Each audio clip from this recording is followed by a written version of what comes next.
Welcome to Season 2 of Pod Practice, where Mama Bird alumni Quinn Finer, Mikey Lund, and myself, Alex Atkins, talk about Ultimate from the perspective of players and coaches. We want to engage with you, so please reach out, say hi, ask a question, give some feedback. We look forward to talking with you.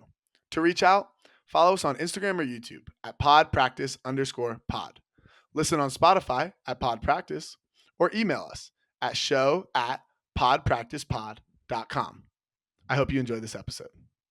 Today we welcome in Emperor Palpatine himself, the legendary coach, Mike Donardis.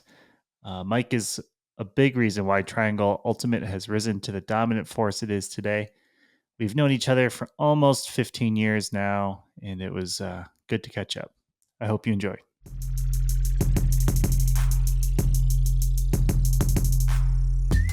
Mike, good to see you. Probably most people don't know that we've actually known each other for many, many years. Since, I think, 2010 or 2011. Yeah. First off, how are you? I'm good, man. Took a lot of off-season time off, and now I'm starting to get back into like the AUDL swing of things. We did our first kind of leadership meeting a week ago, and trying to work through all that stuff. Every year, it's like a slog trying to figure out the roster and tryouts and all that. So, getting back into it now. Yeah, we're starting those planning sessions right now as well. Maybe you can give us some more pointers on how to move forward as an organization. But I do want to start maybe with some of your origins, how you got into coaching, and any pre-triangle stories you have, and I definitely want to ask you about 2011 Iowa, but maybe we'll get to that in just a second. Yeah.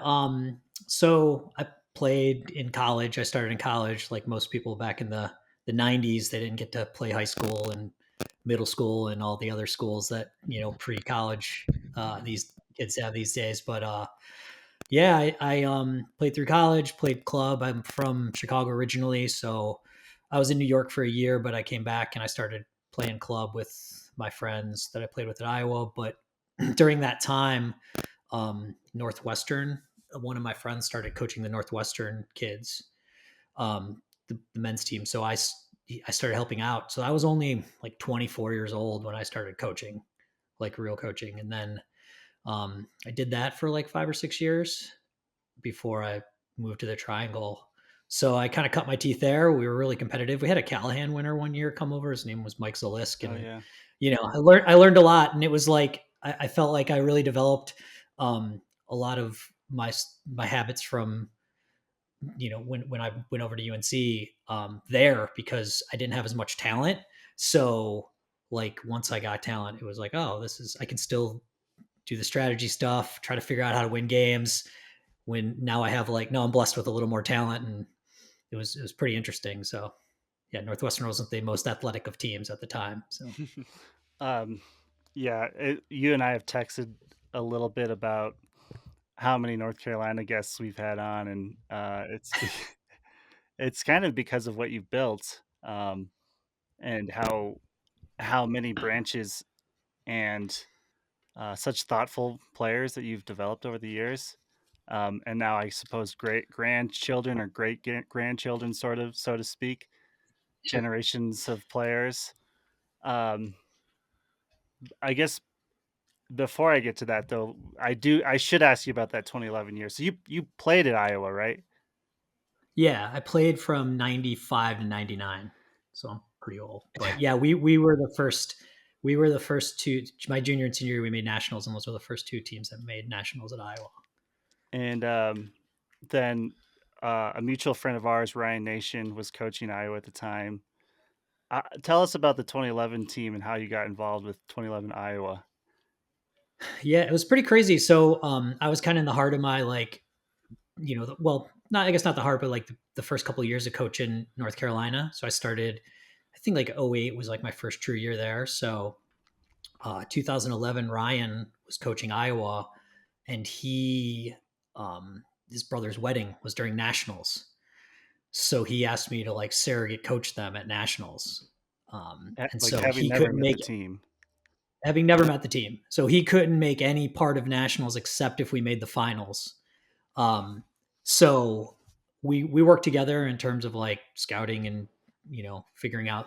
I talked about the guys. I got to know the guys. I watched film. I kind of analyzed the team, figured out what their strengths and weaknesses were, and then I scouted this. I did scouting reports on all the teams, and it was interesting because that was like right before Pittsburgh became kind of the powerhouse they were in the Right. early like 2010s, and we beat them in the first game of nationals, and it was interesting because some of the stuff I scouted on the team like helped uh, beat them. So it was like, and it was like I wasn't that Iowa or North Carolina hadn't made nationals yet. This was like where we were still kind of building. And that was the right before we started our run. So it was super interesting because I learned so much from because I was at nationals. I've been at club national, I've been at college nationals, but I learned so much from like coaching a national team and a really really competitive team Ryan kind of built. Right.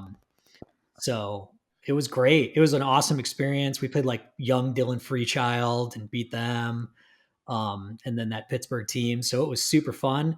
And then we lost that year. It was two North Central teams. It was a crazy year because I think the finals ended up like 11-7, or It was a there was windy like year. 40-mile-an-hour winds. Yeah. But there were 3 But it North was, Central teams in semis. yeah, yeah. We lost to Carleton in the semis, and yeah, and we made it all the way. It was cool. It was a really cool experience. And those guys were awesome. They were like, it was just one of those like prototypical like everybody got along.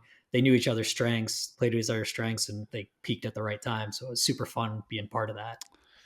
So you're saying stuff that you scouted with them helped you beat Pittsburgh later with UNC? No, well, no, that's certainly. So I had played Pittsburgh before coaching because I coached UNC, and we've played them, and since we were getting competitive, we started playing them pretty tough, but they were still beating us. But then like so I knew about them already. I So see. Yeah. scouting kind of helped at that nationals, and then it certainly helped in post Yeah. because I mean they obviously won a couple titles, but yeah, it definitely helped in the 14 through my end of kind of UNC days. So it was great. And then moving forward, sort of into your philosophies, you were mentioning kind of what you learned from that experience. And since 2011, I suppose there's another couple years of building, but you're just mentioning that 14 photo behind you, the 14 team, when Mhm. Darkside really since has been the premier college team, right? Like everybody knows that North Carolina is always going to be in the mix and is the most innovative and ahead of everybody else. Tell us a little bit about what um, that process was like and what it's like now. Knowing that you're still in the scene, but have sort of handed it off. Yeah, like when I came there, they had just come off like a really heartbreaking regionals loss, and it was a team that was like super duper talented. The year before they made nationals, and they were like eyeing kind of a championship, and they lost. And I was. It wasn't necessarily a rebuild. There were still talented players, but they lost a really, really like senior class. There were like 7 or 8 guys that were really strong players. Um, so I was essentially starting from scratch. And the first probably like the '08 to like 12 era was just me kind of being more like authoritative in terms of like how I was coaching. It was like more of a my way or highway. Here's the things we got to do. Here's the things we got to, here's the procedures we have to do right to be successful. And this was like simple stuff, right? It's like we got to learn how to throw. We have to learn how to like mark. We have to come to practice on time. Just setting like the parameters of what we define to be successful. So it was like really, really big picture things that we just had to drill and do right and set the framework for what the future was going to hold. Um, and then once we kind of got that stuff down, and we never, you always have like every season's different, right? Because every team graduates people, you got new personalities, but at least we had a general feel for like what our expectations were. then I started kind of leaning on the players once I could rely on them to be, I knew they knew the kind of the framework. They were gaining the skill to be a successful team. I kind of reversed it and started leaning on them a little more to take more control and take more authority. And one of the things that I always preach is like, go out and start teaching as soon as you think you're capable, because Ultimate doesn't have any coaches. Like you're going to learn a lot from teaching. And so I made sure that was one of the other directives, like set the framework, get the skill level up, get kind of the big picture metrics there, big picture items. And then once we do that, start kind of teaching yourself and learning things and maybe adding to the pie. And that's what we did. Yeah. So we started getting success from that. Obviously there was like a fire lit once we started tasting success, and then it's kind of been up from there. I was just going to ask how much of that philosophy of having people go and coach do you credit to like this, community that you guys have built? I mean, like, just so many good players come out of North Carolina now. Like, how much of that do you credit towards like the going and coaching, and what other things do you think went into that? I mean, it wasn't just me, it was a community thing. So Triangle Ultimate was pretty at the forefront of like the youth scene, the youth movement.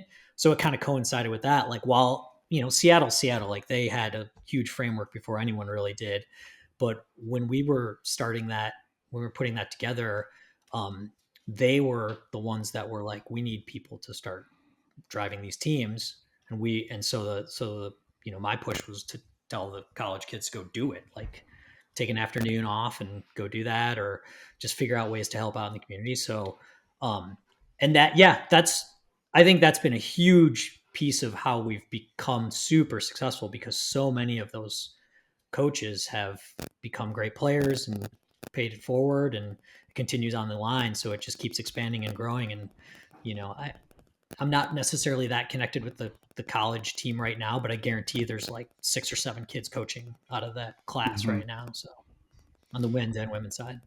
Do you kind of think you're talking about a lot of like great players coming out of there, and do you think players coaching teams and helping coach teams made them better as players themselves in the moment while they're in college and then onward into club as well? Yeah, I think so. I mean, it started with like John's class. They were the ones that took like a really heavy like investment into that. And obviously John's like a really smart guy, great leader, and has a great brain for the sport. And he was one of those guys that, I cited a lot of times, like he challenged me to be better because he started learning things that I didn't even know, or that I needed to work on. Right. Like when he started making like World Games teams, he's like, here's what, Dutchy's doing, or here's what these guys are doing. Like, let's maybe integrate some of this stuff into our plans. And so yeah, like that they definitely like flipped the script a little bit once they got this, the ability to do so. And I was totally fine with it. I was like super happy with them giving that feedback. So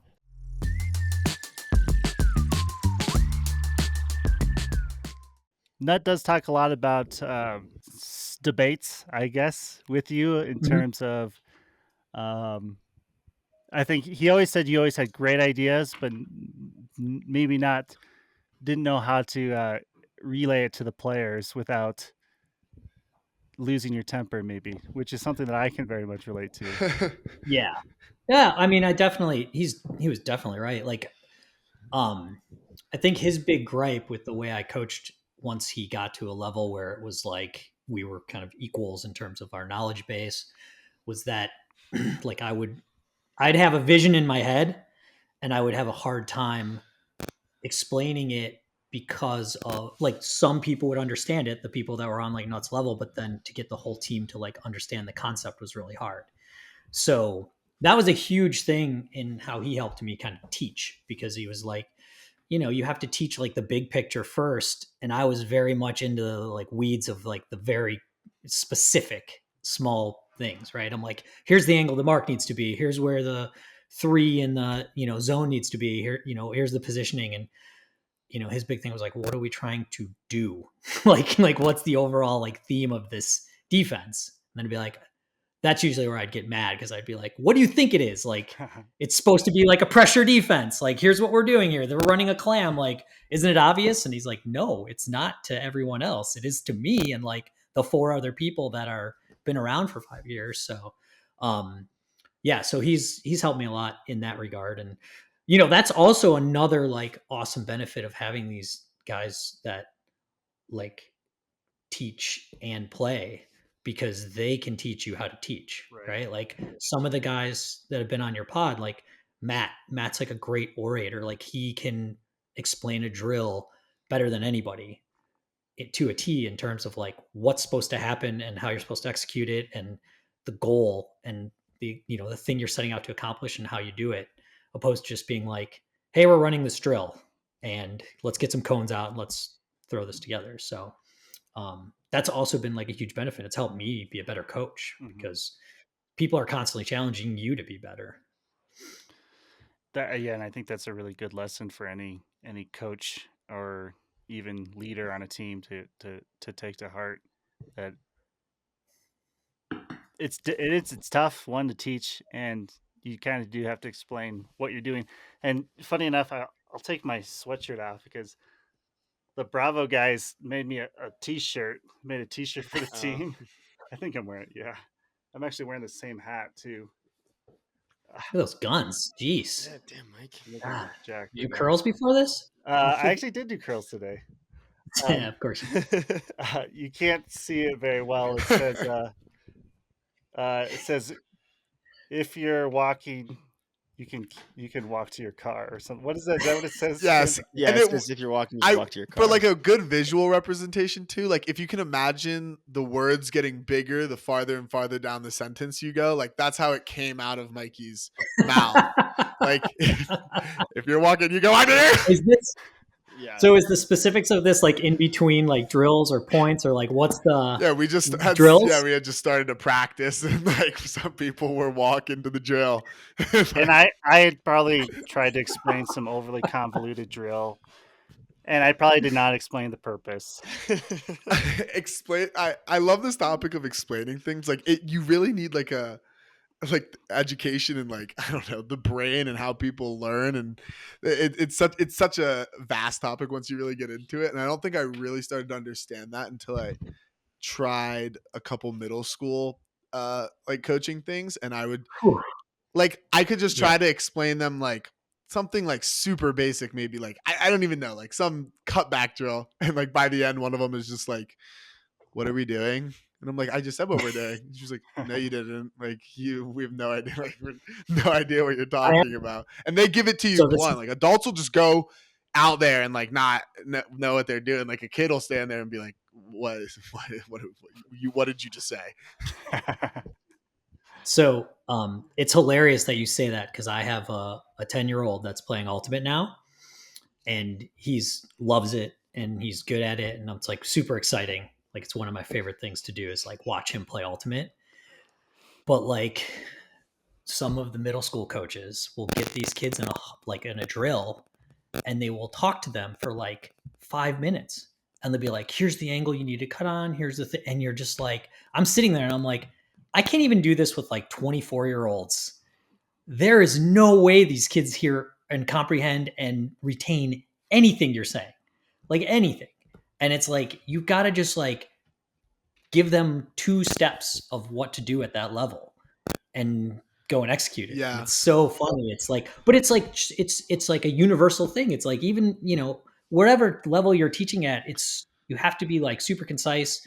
Don't over explain, like give your like parameters, give your objective and do it. And like, it's funny. It's like, it's like when you think about that stuff, you're in such an infancy of like this game that like the baseline coaches are still like at the level of like over explaining stuff to like youth. Yeah. Like they don't understand they don't remember any of this stuff. I feel like the length is like definitely one of the biggest things. Like you really have to be like a butcher and like trim off every like possible excess thing so that you just, because people like, even if what you're saying is making sense, if you're a lot of times when you're in these huddles and stuff, especially like, your prototypical like athlete, like someone at like our Bravo practice is not locked in on what you're saying for 5 to 10 minutes. Like if you're talking for that length, and another thing I've noticed Nut do really well is he is really good at like checking in like mid speech and being like he's good at asking a question to keep people engaged. So like he'll actively like ask you like, so we're doing this, and that means we're gonna do like what? And like people are like, that means they're like you're giving them actual task to like stay engaged for, because they might have to like, everyone wants to like answer the question, right? And have Nut be like, you got it, and no one wants to be the one like who's not. So I think like that's another huge key in the teaching aspect of things, is keeping people engaged like throughout those speeches with some questions. Yeah, for sure. He is very good at it too. He's got the charisma. Oftentimes when I do it, it's hit or miss. Sometimes people they just give me blank stares. Same here, man. It's hard. It's an inexact science. Like, I at this point in time, when our preseason meeting, I told the guys about like this year. I was like, listen, I want you guys to take control of like the practices and the pregame and just practice planning and that stuff, because you're just better at it than I am, and I'll focus on like big picture items, like how to beat teams, how to win games, because that's what I'm good at. And then you can kind of translate that stuff during practice, because you're going to be just better at it. So I'll let you do it. Yeah. I mean, and also just in general, like the collective usually is just, you're going to find different people are better at different things. So you're going to find out of 28 people, you're going to find somebody that's better at that aspect of it than you are, even if you are the coach. And you just got to be okay with them kind of taking control of that, as long as they don't muddy the waters in terms of what you're trying to get it done. And, that's why you can always correct them if they are. Yeah.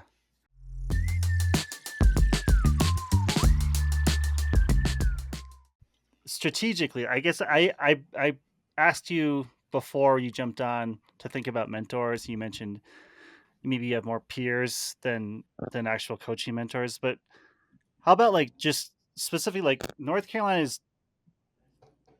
they do everything really technically well, like throughout the youth level all the way to the club and pro Mhm. level. Like the 3v3 stuff that you guys do. I had it in my memory that you were a Plinko guy, but maybe that I'm thinking of Nation now. Um, and like some of the side stack stuff or spread stuff, the cutting tree stuff, the way you guys attack space. And I know Nut has mentioned some of it is an evolution of revolver stuff that they did before. Can you maybe talk a little bit about like where did you get inspiration from as a coach strategically? How much of it is a collaboration with your players, and why, like what is it about North Carolina in your mind that has allowed you guys to execute things so well across teams? So I think early years, I was a very like defense first minded coach. So like I've always been kind of a defensive mind in like football or just any kind of like, even like playing tennis, like wrestling, those kind of things, like just try to figure out how to like defend attacks. And same with ultimate. So like early inspiration came from like philosophies that we or from tactics that we had from like um college, where it was like, let's play bend but don't break kind of defenses. So it's like, we're going to make teams throw a lot of passes, we're going to make teams like do things that make them uncomfortable, and not give them like efficiency or space to score goals.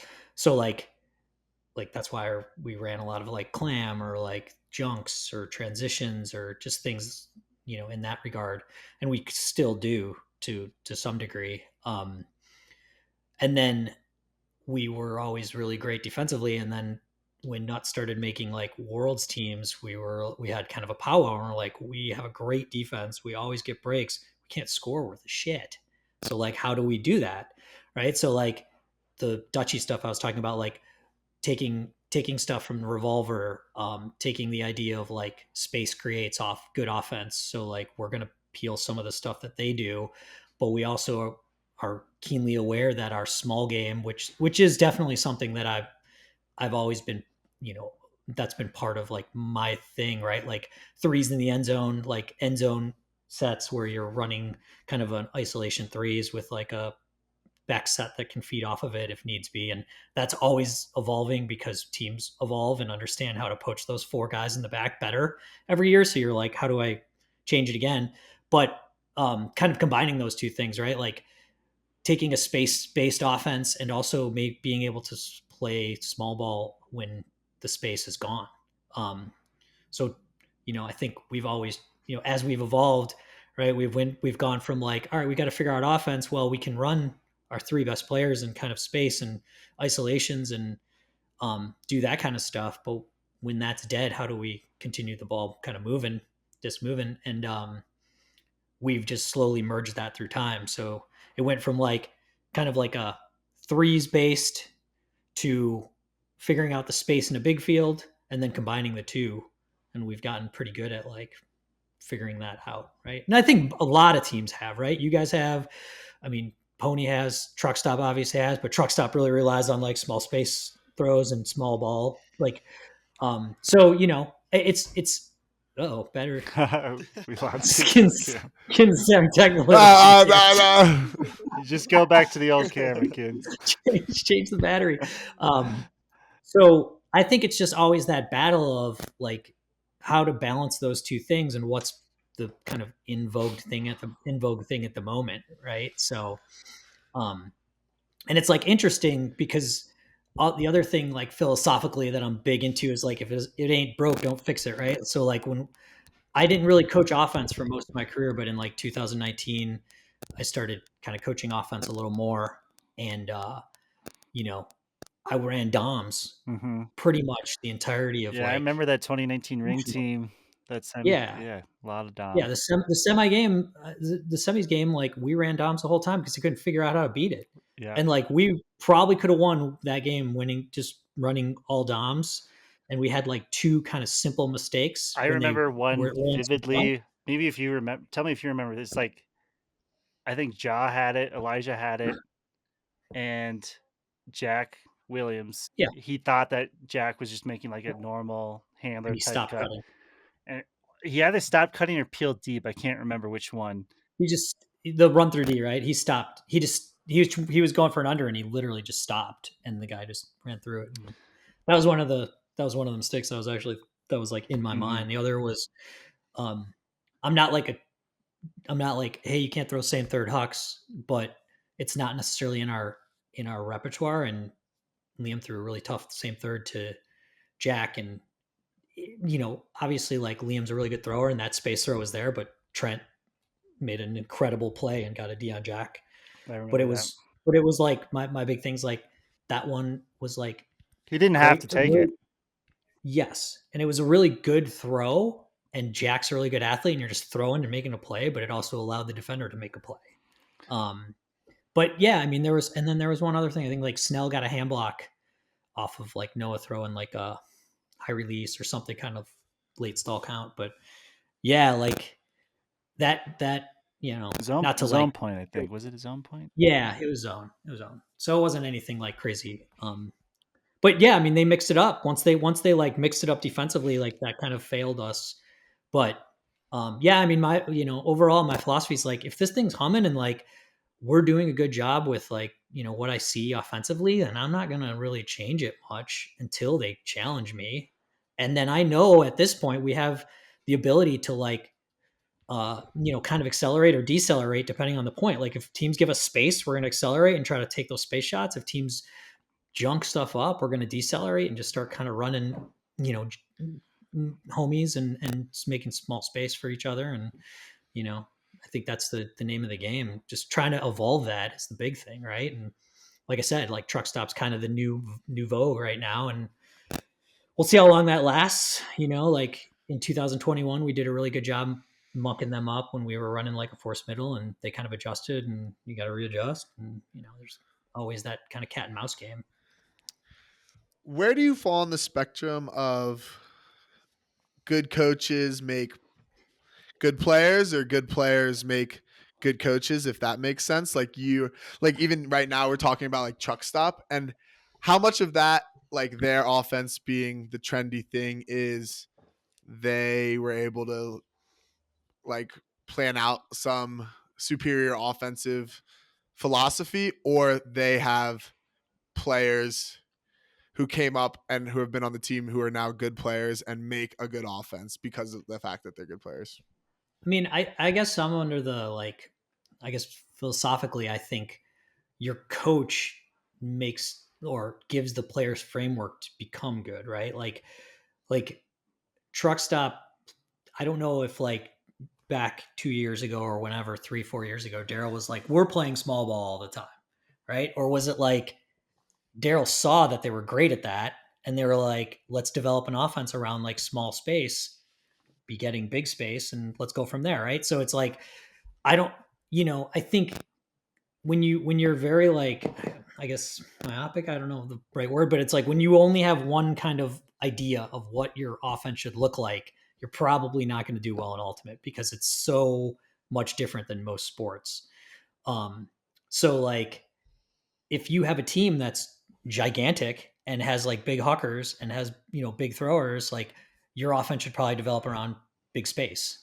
And maybe you can get out with small space. But if you have a bunch of like shrimps, right? It's a bunch of 5'8" guys, like buzz bullets, like you're probably going to be predicated around like small spaces. And a coach has to kind of see that and adapt to it and figure it out every year. It's different every year. So, that's kind of, I think your job as a coach is to like figure out what makes your players tick and go from there and, build around what kind of the hand you're dealt with.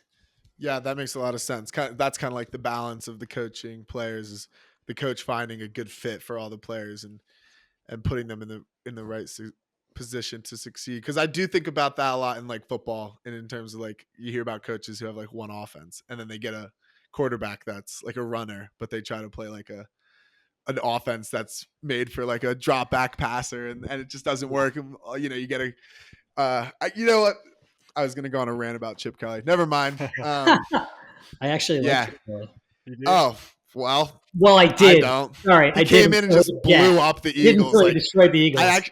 like I saw some funny shorts of like how he came in. Like we had all these sick guys like LaShawn McCoy and Deshaun Jackson, and like and just like he came in and like he had that offense that worked in college, but he came and just tried to run. It was like that's why he got the job in the NFL, was because he Yeah, was like his absolutely. like college explosive offense that was just shredding teams, and he came to coach us, but didn't. I think it was his, like what you were saying earlier, like it was his way or the highway, and it was like that's what they were gonna do, and it just didn't fit the same way. Yeah. So like I was a huge Chip Kelly guy at Oregon. Like I was like, let's try to run ultimate practices like Chip Kelly runs football practices. And it was hilarious because he got in the NFL and the NFL guys were like, no fucking way I'm doing this. Like this is stupid. But it's like that's why he failed. Like so many of his philosophies that worked in college just didn't work anymore once he got to the pros. And it was like he was one of those like huge examples of like he was the next thing, he was the next guy, and then all of a sudden he just was gone because nothing fit. He adapted to nothing. And like Right. some of the coaches that you see that are that wash out are just like unadaptable, like Urban Meyer, right? Like Urban Meyer was a disaster, and there's a lot of different externals there, but it's like Urban Meyer was a hard ass, and you can't do that in like the NFL. So, yeah, but I tried to like do the Chip Kelly thing. I was like, let's get in and out of stuff. Let's be the most like athletic. But it's like you don't realize 3 hours doing that in ultimate practice, you're literally killing your team. Like same part. I tried that this year with AUDL. Like I tried it this year. Like we always have a problem. I know we'll get into maybe some of this, but like, and this traditionally is like a really hard thing. Like AUDL hack practices are really hard for me because you have one practice a week. There's 30 plus people. Sometimes you have like 34 people at a practice. It's like, how the hell do I like It's give totally different. Yeah. because in a club practice, you have 2 a weekend, you have plenty of time to do the things you need to do. An AUDL practice, it's like you don't have weekends to practice. You have one practice a week. So I was doing things where we would just run like 3 lines and just go hard for like an hour. And the guys were like, "This sucks." Like, So lit. just because we're like teaching ourselves, it's like we're teaching ourselves to go slow because we're not Yes, yes, so tired by like 20 minutes in. It's like useless. yes. Well, I do God. want to do some of that stuff, but I want to do it like 20 minutes, not like Right. an hour or like, so anyway, those are things you just like learn and fail. The AUDL, you're constant. I mean, everywhere you're learning and failing. So just That's one. one of my biggest ultimate pet peeves is like if you let us go, we're just gonna fucking play. You can try to set up a game with timeouts. They're not gonna be used. Like the players will just like run themselves into the ground within like 5 points, and then you're just practicing playing ultimate that is like everyone is gassed. Tired, yeah. And, like you're playing. And it's Yeah. just like unless you have an authority figure like being like you have to stop playing now, it won't happen. And it's like I don't think I've ever been on a team that's been able to successfully do No. that like repeatably. I mean, you just want to play. So if Right, you're you just playing a want to little play. slow, you don't care. You got to like wind up that car and let it go fast. You can't just let it go for the whole practice. Last question from me. Well, I'm sure I'll have more, but in my little organized way. Mhm. And that's about national teams in general. Um, did you ever think about trying to coach a national team? And did I? Not really. Um, I, now that I'm getting older, I've been thinking a little bit more about it now that I have a little more time. But Mhm. I guess it falls back to you're just playing with a loaded deck. Like basically, like you make a national team for the USA. Like your job is not to lose the Right. the championship. And that's just not how I'm built. Like I want to build something and be successful from kind of the ground up. And I feel like with and don't get me wrong, like I understand the allure of it and I understand like, beside like the whole national pride thing, like it's awesome to win for your country. Like that's super sweet. But it's just not like how I'm personally built. It's you're basically like being a USA team member, making that team is like you should win. You should win every game by like 5 goals. And I know the world's getting closer in theory, but like if you do your job the right way, we should win every one of those games all the time, right? We should never really lose. Maybe like Colombia's like mixed team, or you know, I don't know. Like I think our men are way stronger, but like their women are starting to like, you have three to Right. five amazing players on that team, and if you only have a limited roster size, that's the way you can win. But it's like for most of the time, like U24 teams, like most worlds teams, like we should just win. So I've never really like thrown my hat in that arena because I feel like it's not that important to do for me. Like I would love to win for my country. Like I think that's cool. It's like a cool concept, and I would love to play or like coach like the best players in the world. But I'd rather just kind of stick to what I do and be with the teams that I coach because I enjoy that experience more. It's because I know those people and care about those people more. Right. So, yeah, that's why. I mean, I get it and I understand why so many people want to do it. It's never really been for me. Yeah. I feel like being appointed that position is like almost more of the success than like going and winning the tournament, like just being like that's kind of how I've always viewed it. Like making the team is actually like definitely harder than going and then winning the tournament. So like just being on the team is more of a flex than just, going and doing the actual thing, which is an Yeah. interesting concept. And that's the thing, right? Like as a player, it's awesome to battle against the best people in the country and like make it and see somebody that like appreciates you. It's validation. And who doesn't love that stuff? Like who doesn't love the ability to like be the best? It's just that I don't know. Just personally speaking, I like don't need that validation. Like I know that I'm good at my craft, and um, it's just that it's never like the time constraints and commitment constraints, and all those things just never led me to that down that path. And totally fine with it. Like you know, I I cheer for the teams and love the teams and people that make it and the guys, that make in our area, even the coaches that coach it. It's like super awesome, but it's just never been for me just Right. for those reasons. Right. Yeah. Well, speaking of national teams, and maybe this will be a good time to hand it over to Quinn. Um, these two, congrats, by the way, to the both of you guys Hey, for good job, Quinn.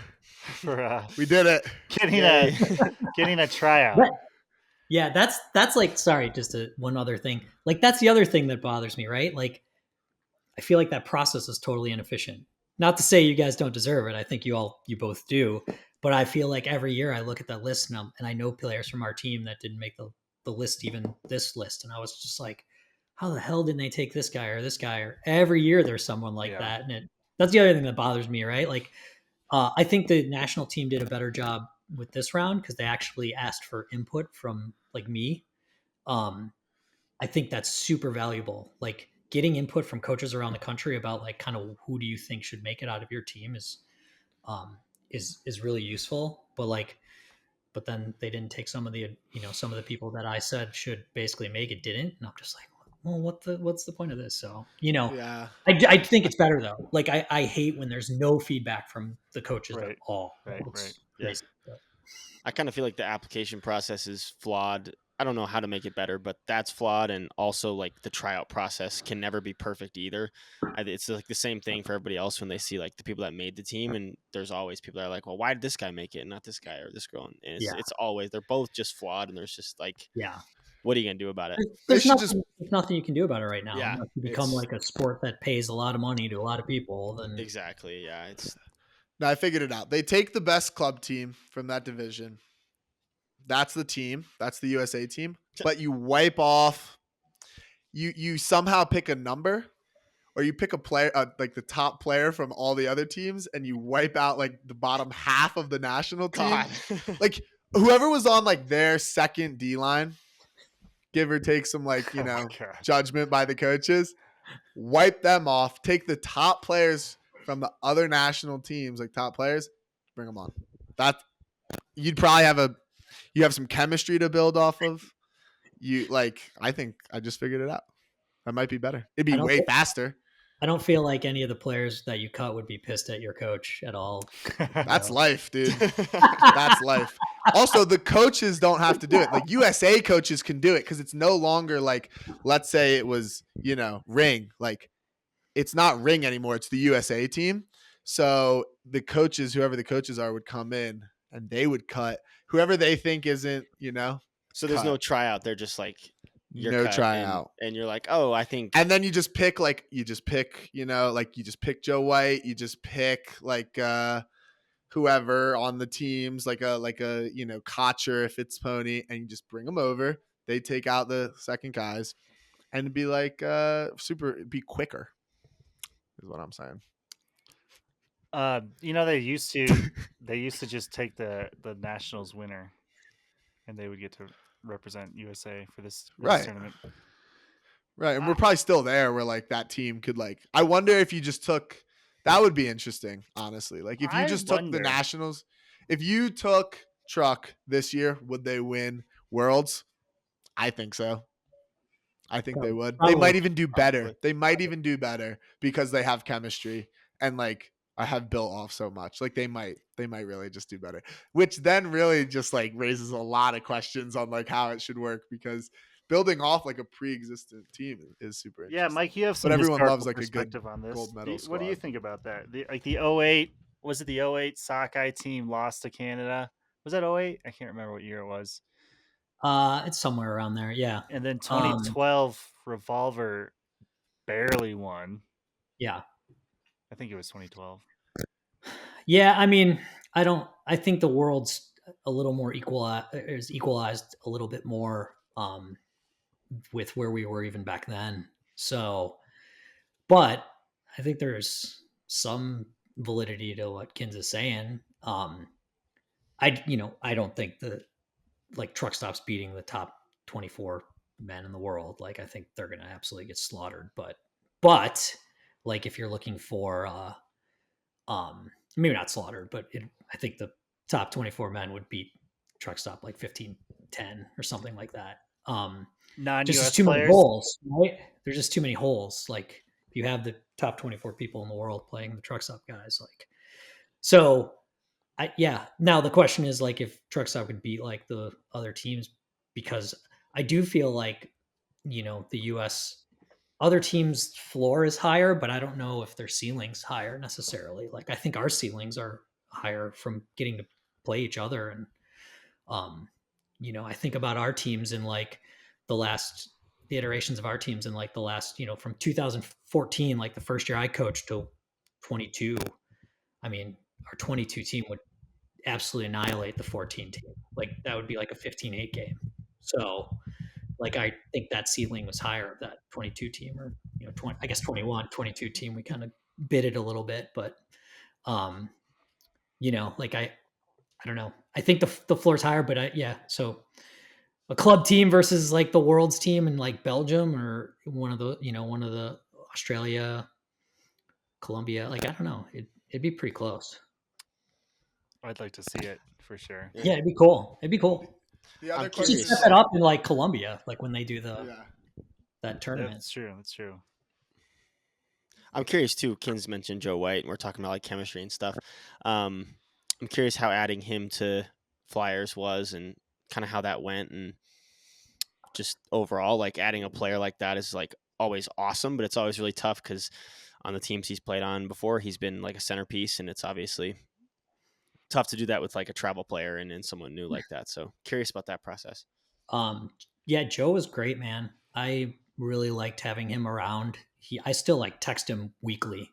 Um, sometimes they get weird. It's Joe, but like he was great. Like I know there's reputational stuff historically, and but those all the Carlton guys obviously know him, and he was great. Like I think the reason why we kind of failed last year was we were super disjointed in our roster. Like we never had consistent rosters. Our playoff game, we had like 10 guys missing, and it had nothing to do with Joe. Like Joe was balled out when he played with us. So yeah, he was great. I wish he lived in the area. Like he'd be a great guy to coach. And I think like, Yeah, me too. I wish he lived here too. Yeah, we're thinking the same thing. Yeah. you guys get along famously, I've heard. No, like he's just a really good, like, I feel like the season on the Flyers helped him too for club a little bit. Cause I think I think he learned how to balance himself a little more, like control his possessions and do the things that we kind of asked him to do. And, it looked beneficial in club. I don't know if he would say that. He'd probably say, "Hey, deal sucks," whatever. But no, Well, he was definitely great. did say about him in the semis game going in before the semis game that we played him.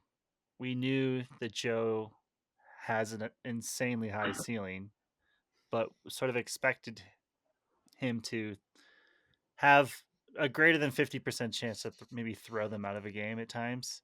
Mhm. But he was just on. He was dialed in, Yeah, locked man. in, connected on everything, and Yeah. did not play outside of himself. Yeah. Like when I've had side conversations about that, I think he's in a good headspace right now with Frisbee and like the way he's approached it and attacked it. And I think that's just paying dividends for him. So yeah, but he was great, man. I wish he lived here. He'd be awesome to have on the team. Like he's just a fantastic player, and he's just someone you always have to account for, and he facilitated really well when he was playing with us, and we had our whole roster. Yeah. Yeah, I mean you're preaching to the choir with the roster things. I think that's don't want to make excuses, but like did you guys did not miss the playoff game? Yes. yes, Oh, you guys are so but salty about that, aren't you? no, I mean No, I'm just kidding. I'm it's kidding. just like it was a like a year round thing. We just never had a roster that we had at practice or we had at the game before. So our O line was like a revolving door at that point, and we couldn't put it together. And when it came down to it, like the team that LA, like a team that I fully believe we're better than for sure. Like they had put it together and we hadn't, and that's just kind of what happened. But that seemed like a little bit of the Pavel effect on that team's end. Like Pavel has a way of bringing teams together. I'm serious. Like He I know does. that guy's a yeah, he does. He does. He has a way to have teams buy in. But I will not give Pavel I know, anything. I can't. It's so painful to be like, yes, Pavel. Yeah, fuck that. I'm I not guess giving I'm a little Pavel more shit. neutral. I guess I'm a little neutral in my old age than you guys. Well, Pavel eliminated us from both divisions this year. So Imagine that. And Imagine that. he reminded us just a few sorry, days ago. sorry, fellas. No, like I was gonna say one of my failed experiments this year was an AUDL experiment. Was I told the team, I was like, we're gonna have two like swing lines for offense, and we're gonna like run a more natural rotation because that feels like the evolution of like the AUDL instead of having like one O line that's just like, because if something goes wrong, you're just constantly beating this O line up. I mean, you obviously have swing lines, but I was like, we're just gonna have two swing lines. So the O line gets to play a little D, the D line plays O, like when we have to lean on one line a little bit more than the other. But then you just like don't even think about, I mean, I don't know why I didn't think about this, but it's like we never had even close to that many players available to like do this in practice, Mhm. right? Like we had 14 guys we needed to run on these two swing lines, and we had maybe like 8 of them in any given game. And so it's just like, it's part of the like the AUDL thing. It's like it's tough because you need all your players to constantly like Right. compete and you know Yeah, I'm having like deja vu with TK, our other coach. He has said that like paragraph that you just said, I think almost to a T to us as well. It's just like that's what he wanted to do, and it just didn't work because it couldn't work because of the people we had, and it's crazy. But Yeah. Listening to TK you talk also about it. told me that our chemistry excuse was a bad excuse. And I was like, fuck you, TK. It felt like we were starting over every week on offense. It's not a bad excuse. It's a real fucking excuse. He It's would be. bullshit. I know he'll be a little disappointed to hear you guys say that the roster inconsistencies was a factor. Well, We talked about he it, can and talk to me about it. I know. he told me that he thought it was a lame excuse, that the chemistry was an overhyped excuse. And I'm like, I was there. I felt like it was a new team every week. Like it legitimately felt like a new team, a new O-line every week. We're like going over when we're going over our double team positions at the beginning of every game, it's there's chemistry issues. Like Yeah. Oh boy. Well, moving on from this sad conversation. You guys won. Don't forget. You Yeah, won. yeah. Won what, dude? What have you done for me lately? Yeah, we want AUDL now. Yeah, you've got both in 1 year, Mike. We're trying That's to do crazy. that. Yeah. It took a while, man. It took a while. That's crazy. So I'm just curious, kind of your role in the triangle currently, and also how it's evolved. Like we talked about the upbringing of UNC and how they're just the dynasty now, and just kind of your role in the triangle and how it's evolved from when you started. Yeah. I mean, I'm heavily focused on Flyers because Mm-hmm. it's my business. I own the team. Well, I mean, I don't own all of it, but I own Yeah. majority of it. Um, it's trying to make that work takes up such a large portion of my outside time on top of trying to run the team during the season. Um, so that's a big piece of it. I'm just constantly doing stuff for the team, figuring out ways. We hired a GM to like integrate into the team and like, build a connection with them, figure out new ways to like improve the business side of things.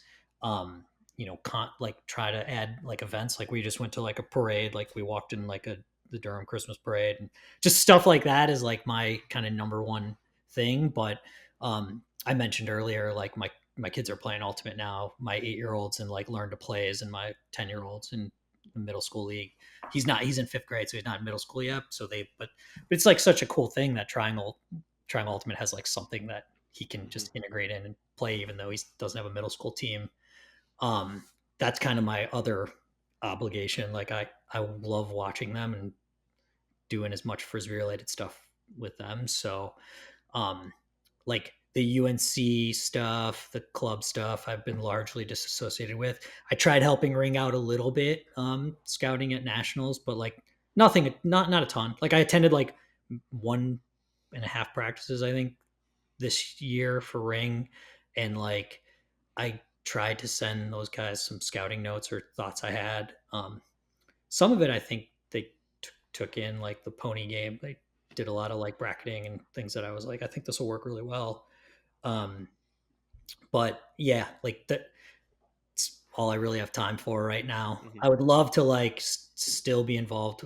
Like Triangle Ultimate's a huge organization, but I'd love to start getting a little more involved there with like helping coach. I mean, I know I'm going to get sucked into like coaching middle school at some point in time, just because my kids, like, Right. you know, I don't, that's a big thing. I'd never really wanted to coach my kids, but if there's no access point for them to do it, like at their middle school, like I'm just going to have to end up doing it. So Yeah. I know that's like on the horizon in some respect. So yeah, that's kind of it right now. UNC is just a machine on its own, just like freaking smashing Dude, through everyone. crazy. But like that's been awesome to watch too. I'm like super proud of that because one of the things that I love that they do is like their men's and women's team, like, integrated together and they grew together, which was Right. awesome to see. And that was like post me. That's all like Matt Liam, that generation Durs. Oh, by the way, like your dark side freaking like who's Vader? Star Wars. Yeah, your stupid Star Wars thing. Why don't you have Durs and Ella as Luke and Leia ever? They're fucking twins. Oh, wow. Like Dude. what are you doing? I just don't know if Durs can be Luke. I mean, he's got blonde hair. He's like a Luke clone. He does- Like, Sure. From like a visual, yeah, but like from a fitting the analogy, he's not I Luke. mean, dude, he fits. I know he's not like the legacy guy, but you got to figure out how to fit that in. They're freaking twins. Yeah, He's yeah. pretty No, I good, hear dude. you. Maybe Anyway. Enough talking about that. I'm just letting you know. Like, you got two twins sitting there that are like elite, and you're like, who should we cast as Luke and Leia in this? But are you legacy? Palpatine? I don't know, man. I might be Yeah, some older dude. No, you're Palp. You're Palp. Yeah. I thought about it. Have to be. There's gonna be like some really bad sequel in a few years where everyone thought you were dead, but you're back and you're coaching like UNC, and it's like the same old shit. Like that's what's gonna happen. It's gonna be What's so dumb and bad. funny? David Allison is It's the same plot. David Allison, who coaches UNC now, says people walk up to him all the time and they're like, "Hey, Mike, what's going on?" Like, No way, there's really? still like people that think I coach Darkside still and haven't coached him Oh for my like god, 5 That's years at this point. That's funny. It's funny you talk about the like dark side being like very self-run, and they obviously are, and it's like even just bleeding over into ring now. Like the minimal coaching that they had this year and making semis is like, especially with such a young team, it's insane. It's absolutely insane. Yeah, I mean, they have so many coaches. Like they have so many Yeah. people that can lead and teach, and it's like they don't need me. Like I was herding cats a little bit, like when Ryan and Jack were around because we were trying to integrate them and figuring out who should play offense, that kind of stuff. So that was where I think I brought the most value. But they can do all the stuff on their own. They can figure out the strategy on their own. Like that's like one of the things that like sucks about getting older and having more obligations, because the like heart of my coaching, like 13 to like 8, maybe not even, maybe it's like 12 to like 16. I was just constantly thinking about Ultimate. I was constantly like, what can I design? What can I do? Just all the time. I had nothing to do. And that's, I had no obligations. So it was like I had work and I had Ultimate. So it was like I was constantly thinking about that stuff. And it's harder for me to think about that stuff these days. I still do. Like, I love talking about like where Frisbee's going, how we innovate, like ragging on, some kind of strategies that I see that I just absolutely like laugh at, but some are amazing. Like it's just crazy. Like watching these teams innovate and get better and figuring stuff out on their own and growing the sport's super cool. So I still love that stuff. I just wish I had more time for it these days. Do you think it holds Ring back at all? Like that they don't have a coach? Like obviously they did super well, but do you think they would be better with a head coach figure? I don't know. I mean, I guess 21 we won with me. 22 we kind of shit the bed. Like we probably should have won again. We were basically 1 point. Oh, sorry guys, I know. Well, I'm just saying, like we should get in line, get right in line behind like Truck and Pony and everyone fucking else. Sorry, champs.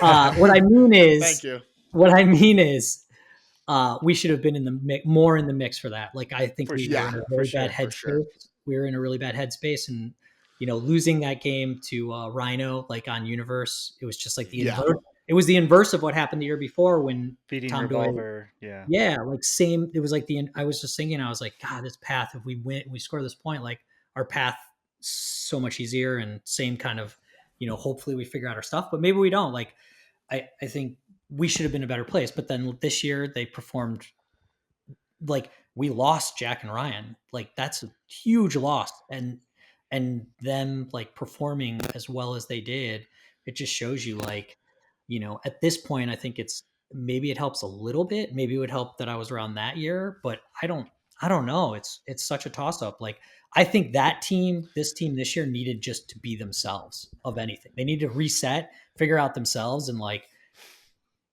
they obviously did really well. Do you and think that they are potentially uniquely positioned to do so because so many of them are such good or such good coaches themselves, or do you think? I think so. I mean, what do you And what do think you? if you guys weren't, like your coaching staff Yeah. wasn't around? Do you think What if I just you guys just give me the boot and Dude, fuck, I couldn't. Scary. Thinking Scary about hours. and it's like I think I'm like, oh well, the guys that are doing that are older than me, and they like, and it's like Gooch is doing it, and he's like basic, like he's a little older than me. I'm just like, how the hell? Like that is not I would even, be coach. If we didn't have coaches, I would have to be coach. yikes. It's true though.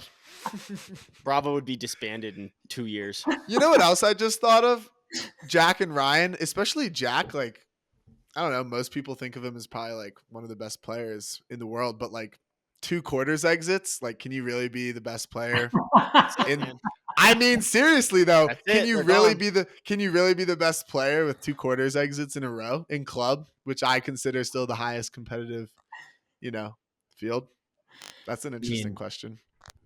I don't know, man. He's also won a lot of shit. I don't know, but I'm just saying currently, I'm just saying right now, like I'm not taking away from his career, but I'm talking about current top players in the division.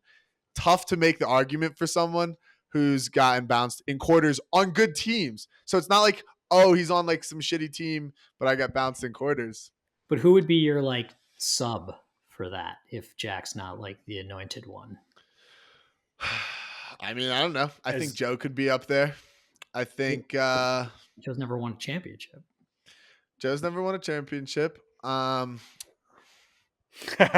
I'd probably put myself up there somewhere on the list. Oh my But God. that's because I'm This is myself. This is why this conversation started. You just wanted to put yourself in the top are you tier. good? No. Are you good? Are you good? No, I just wanted to say that I had the thought, like I think of Jack very highly, and then I remembered that he's been bounced in quarters 2 years in a row. That's Yeah, really, I mean, figure proxy out for him. If you get one, let me know. But I think everyone has those losses in our division. Like there's no like world beater, right? Like he's kind of the closest one right now, given like the AUDL stuff and the club stuff. Like Also, Yeah. like talking about a team exiting in quarters and like relating that to just a player is so impossible because it's a team sport and like it's so team oriented. Like there's just no way you can say like, oh, that guy's not good anymore because he's in a team that exited in quarters. Like there's so much more stuff going on there. It's Yeah. a fun topic, though. Yeah. I like It that is a you- fun topic. it's kind of like what we'd be doing on like ESPN talking about like quarterbacks though, and it's like if you're not winning,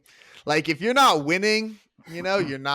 going to be in the conversation. And I agree that that's unfair. Like, quarterbacks in the NFL, like people want to talk about Purdy being so good. A lot of people think he's just like kind of mid, but on a winning team. But the reason he's talked about as being so good is because he's on winning teams. And that's just kind of like the nature of, grading. And it's definitely could, yeah. probably unfair, but it's still fun to be like, We could get into that, yeah. For sure. But moving on, I do want to touch on something. You mentioned doing some scouting for Ring for nationals. Did you do any scouting for us? And if you did, what? I'm curious. What was it? You guys are unscoutable. Well, I know. Yeah, that's why I'm asking. No, I actually didn't. I didn't. Oh. I didn't give them any. I only sent things I thought was like pertinent, and It was a scheduled loss. I think I sent something small, but nothing. I just thought like whatever I sent, I thought it had value to like use strategically. Yeah. You just That like, makes hey, sense. take second in the pool, take the take third in the pool. They seem unprepared. Yep, they seemed that way. You guys are unscoutable. Yeah. Mhm. Too many weapons. Yeah, I agree.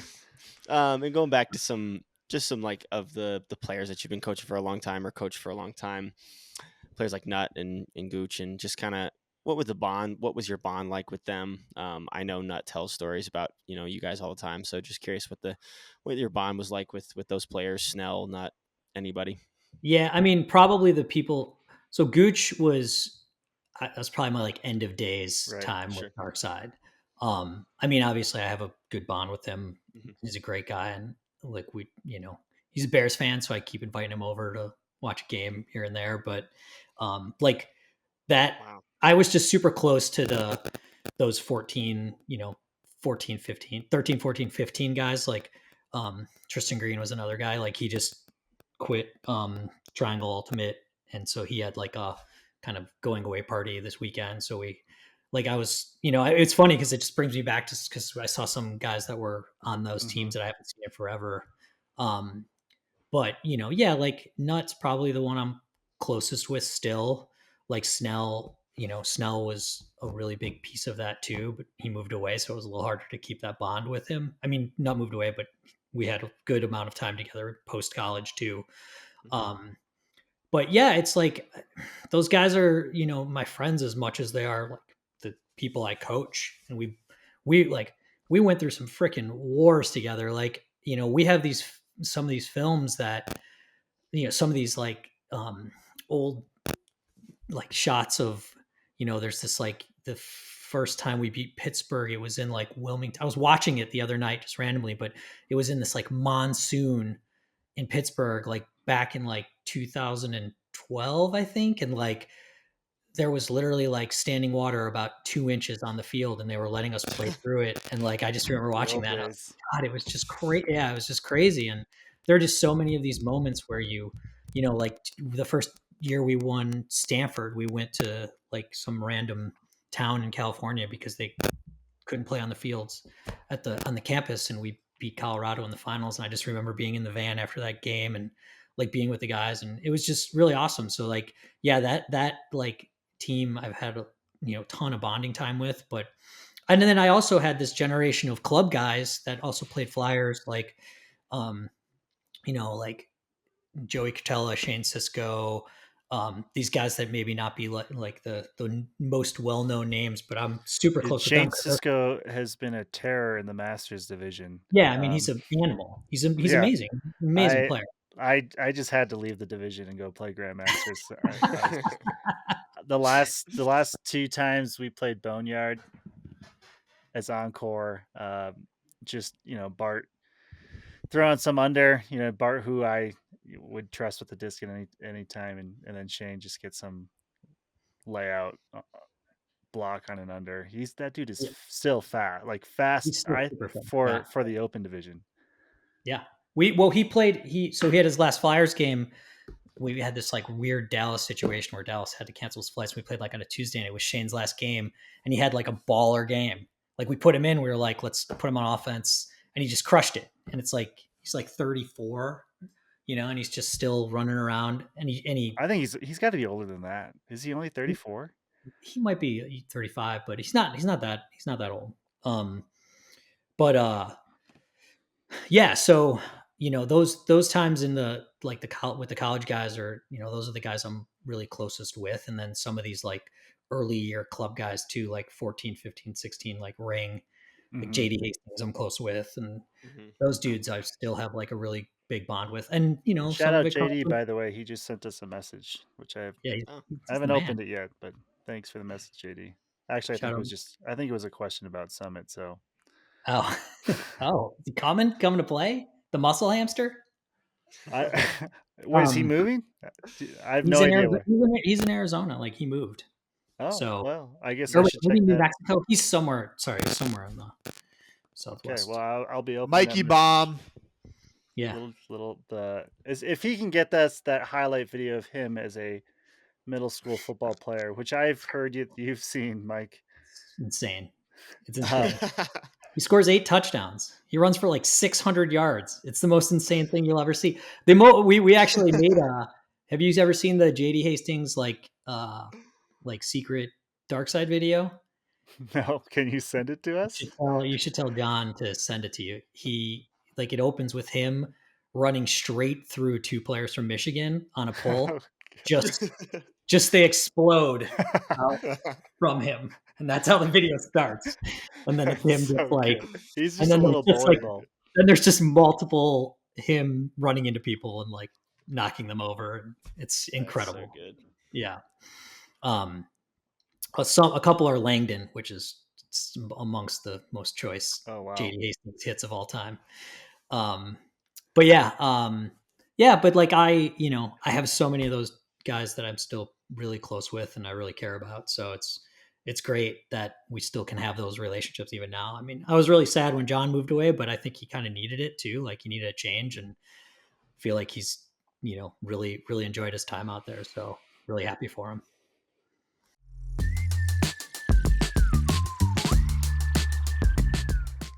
Kind of curious how you run the Flyers, if you can give us anything in there, and how you run practices for AUDL specific things. I think we're still a new organization, so we still struggle with that type of thing, and also how you integrate, club and AUDL. You probably the most successful at it, obviously, with the back-to-back championships there. So anything you can give us there is Yeah, give our very ownership interesting. some advice too, please. Like we'll take anything. Anything.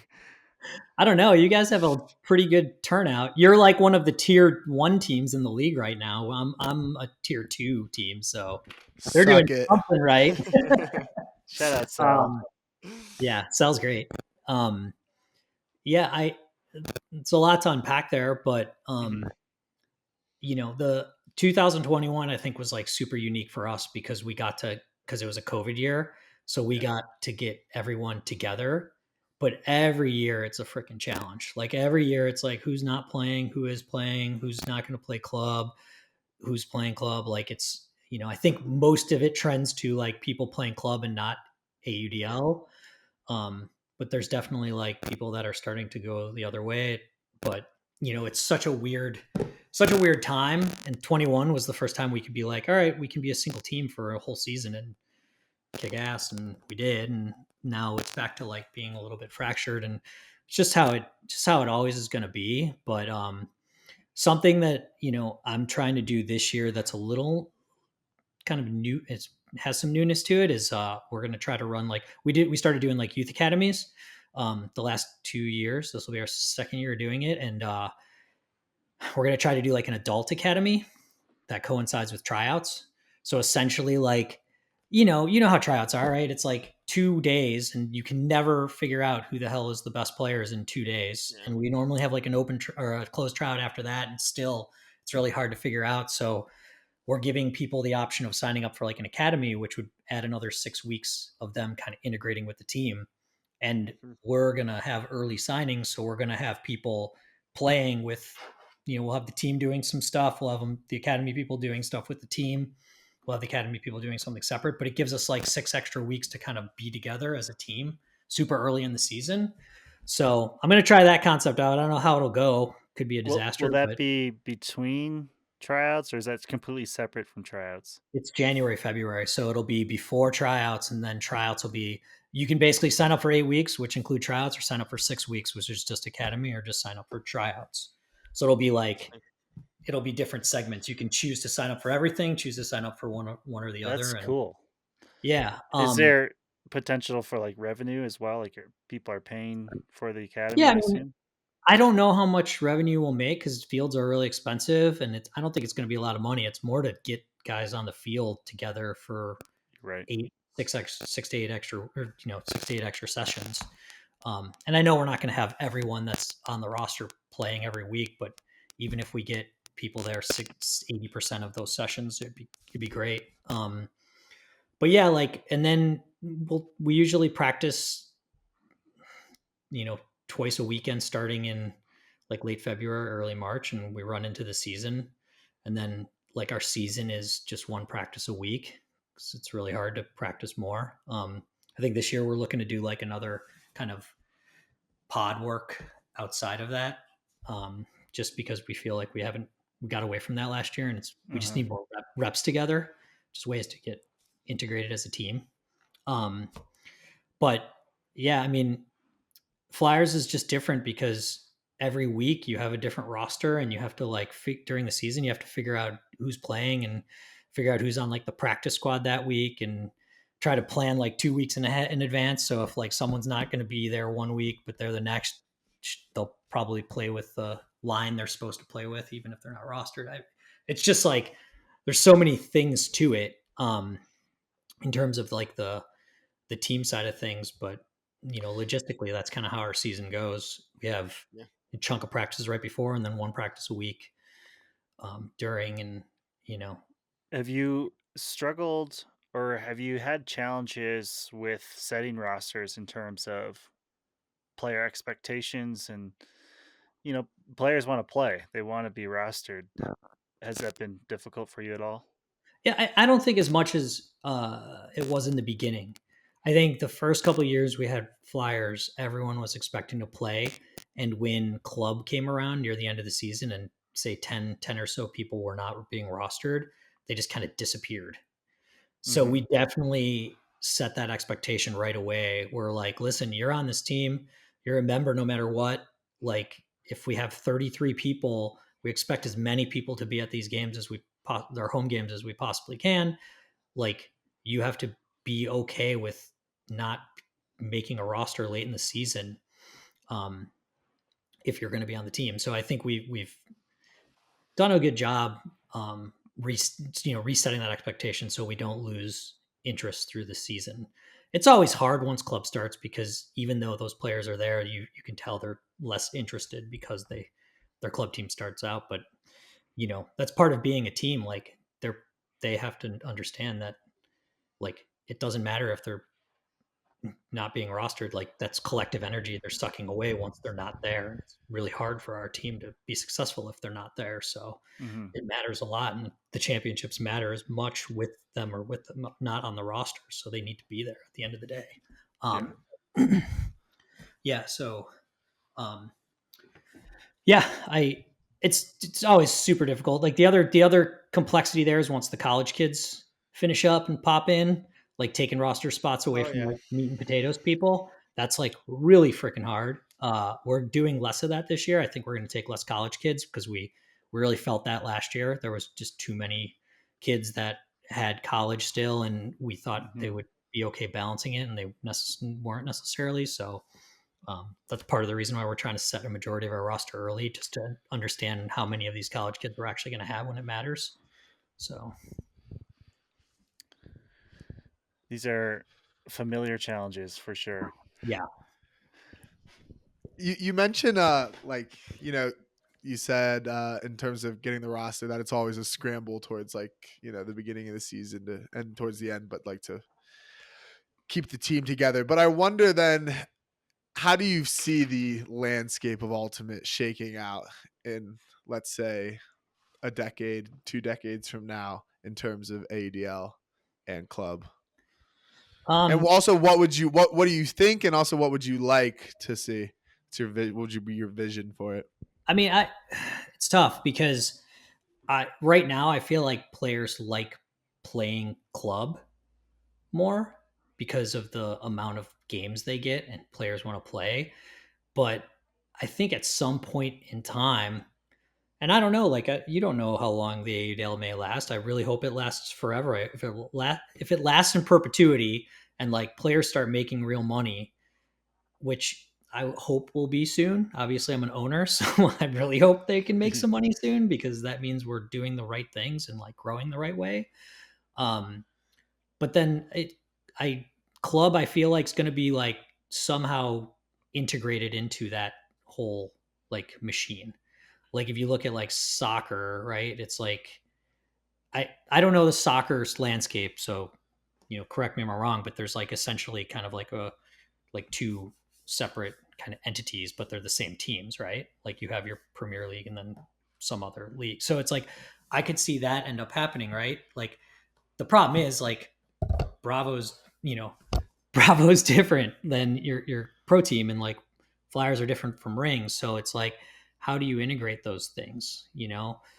Um, I mean, I would hope there'd be like an amicable solution. Maybe you like have this pro team still play for this club team's dues and fees and that kind of stuff because they'll be the same team. But um, like once capital is involved in it, once there's like real money involved in it, like that's just the natural progression. And right now there's no like real money in club at all. So it's like you have choice A, there's like people devoting a lot of capital to it to make it grow and do the right thing. So if it becomes something, I think it's like a natural trump of the club.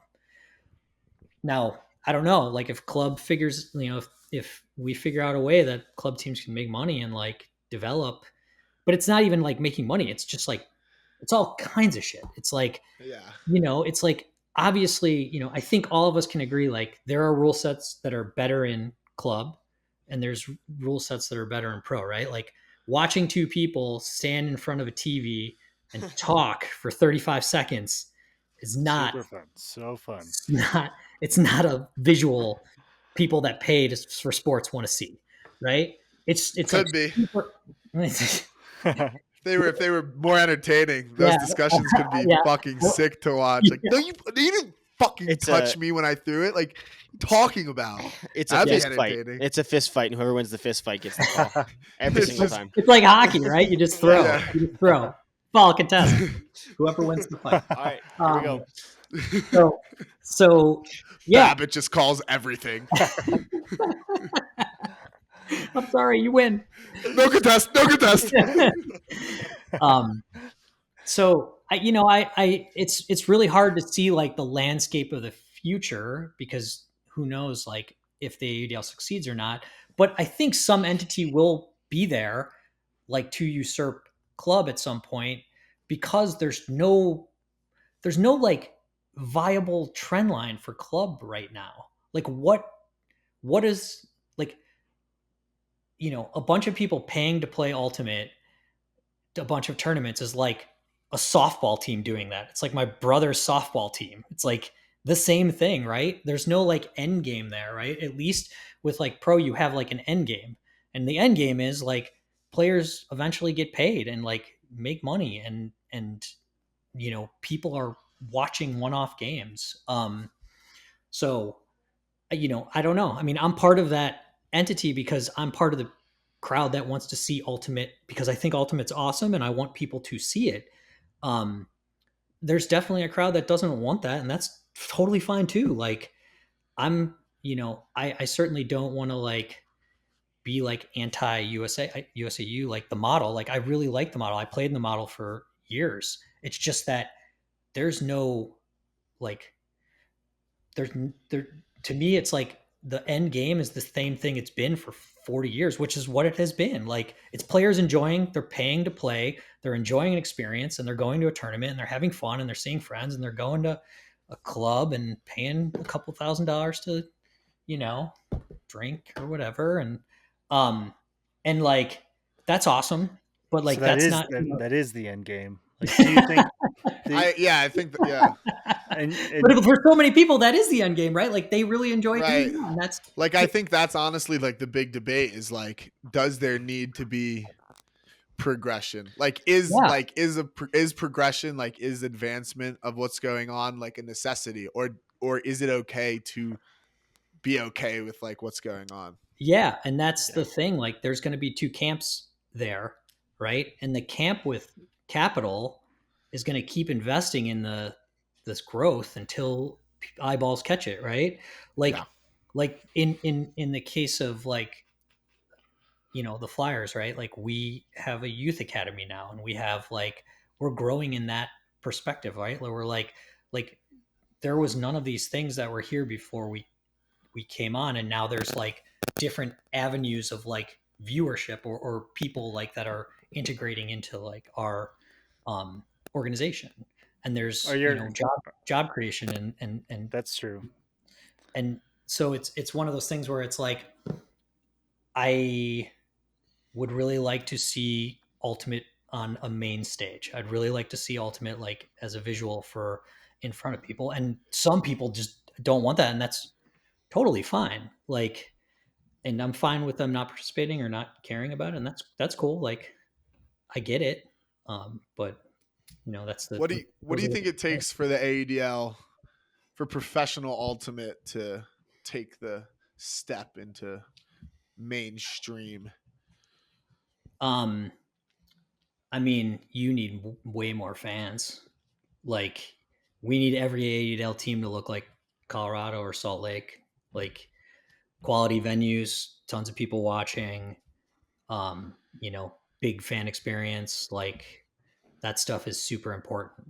Like, our attendance hovers around like 500 people a game, which is fine for like existing, but it's not fine for like growth. So Mhm. you need 1,000 to 2,000 people at every game, like everywhere, and then people Yeah. catch then they start noticing.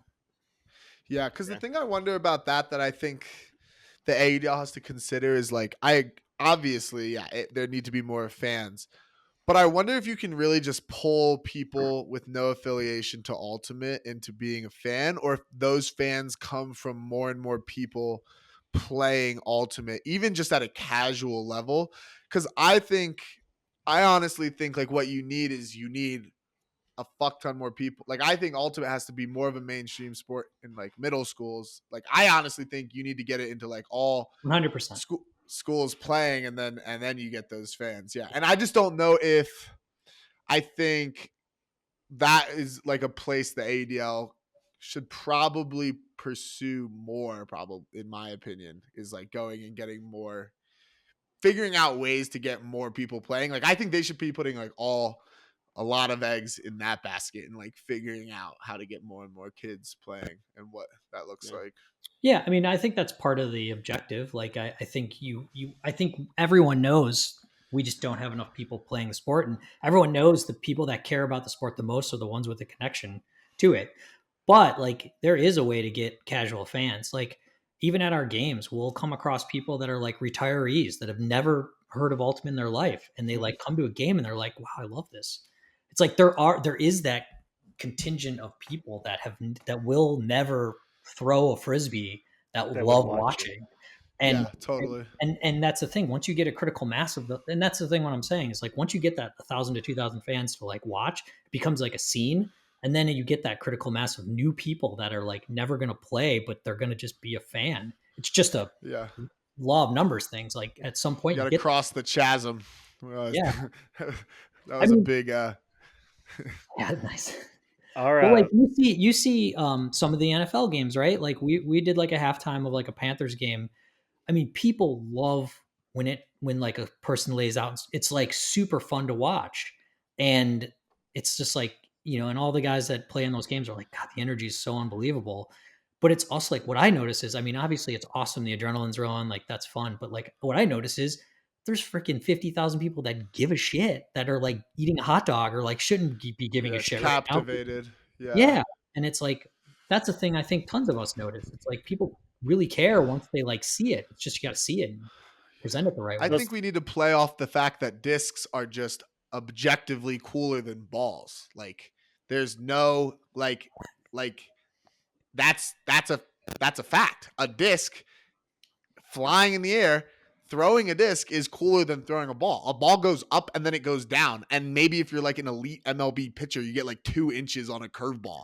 Whereas like anybody learning how to throw a fucking disc you can do like so many different ways. Like I think in terms of like a branding thing and like marketing, it should be like, hey, this is cool. This is a cooler object and a cooler toy to play with. And look, we made a sport with it. And it's until there better. are 15 to 30-mile-an-hour winds, then That's when you play with the 2 pound disc. Yeah. Get it. Make a different disc. Like I don't know, figure it out. I do Yeah, think I do that think there's something to that. I do think there should be like a weighted disc for like wind, but it's in disc golf. Like it's not. It's like literally here already. Like people have discs that they throw when it's windier because it's more reliable. Like it's like. Yeah, it's pretty like the technology and everything is already there. Like using different plastics and changing the shape slightly, but still having it being able to yeah. throw. Like yeah, so The can I go back to the critical mass piece that you were you talking may. about, Mike? I hope that the summit is going to reach that in the next few years. And I think that the owners are doing a good job of. We play in Golden, Colorado, which is just outside of Denver. It's basically part of Denver, but it is very much its own place. And so we are calling ourselves Golden's team. And Sal's doing a lot of work to market it door to door and sell it that way. Um, and I know that we've gotten a number of fans, a lot of kids too. Like it's usually parents who have kids that want to do something on the weekend, um, that have come out to the games and they've never played before, and their kids then are interested in playing. So it's kind of like a double whammy where you get the youth infusion. Hopefully, we can start building some sort of academy similar to some of the longer standing teams like yourself, where we can integrate and have opportunities for those people to play. With your academy, though, Mike, like, does that interfere or does it conflict with Triangle at all? No, so we don't run programs, so we don't run like a league. We run like teams. So that's where, I mean, we've obviously had discussions with Triangle Ultimate about this stuff because I don't want to step on their. I mean, we have a great relationship. We don't want to step on each other's toes on any regard, in any regard. So it's just like an elite team concept. So it's like you have your U18, U15, and they're just run like practices, and then we'll play in middle school and college, high school tournaments. Like the U18s are playing at Carolina Kickoff this year, which is pretty Nice. sweet. So, um, yeah, I'm super excited about that. But yeah, we run it. We don't run it like a program. We run it like a team, so it doesn't interfere with like Okay. local Okay. stuff.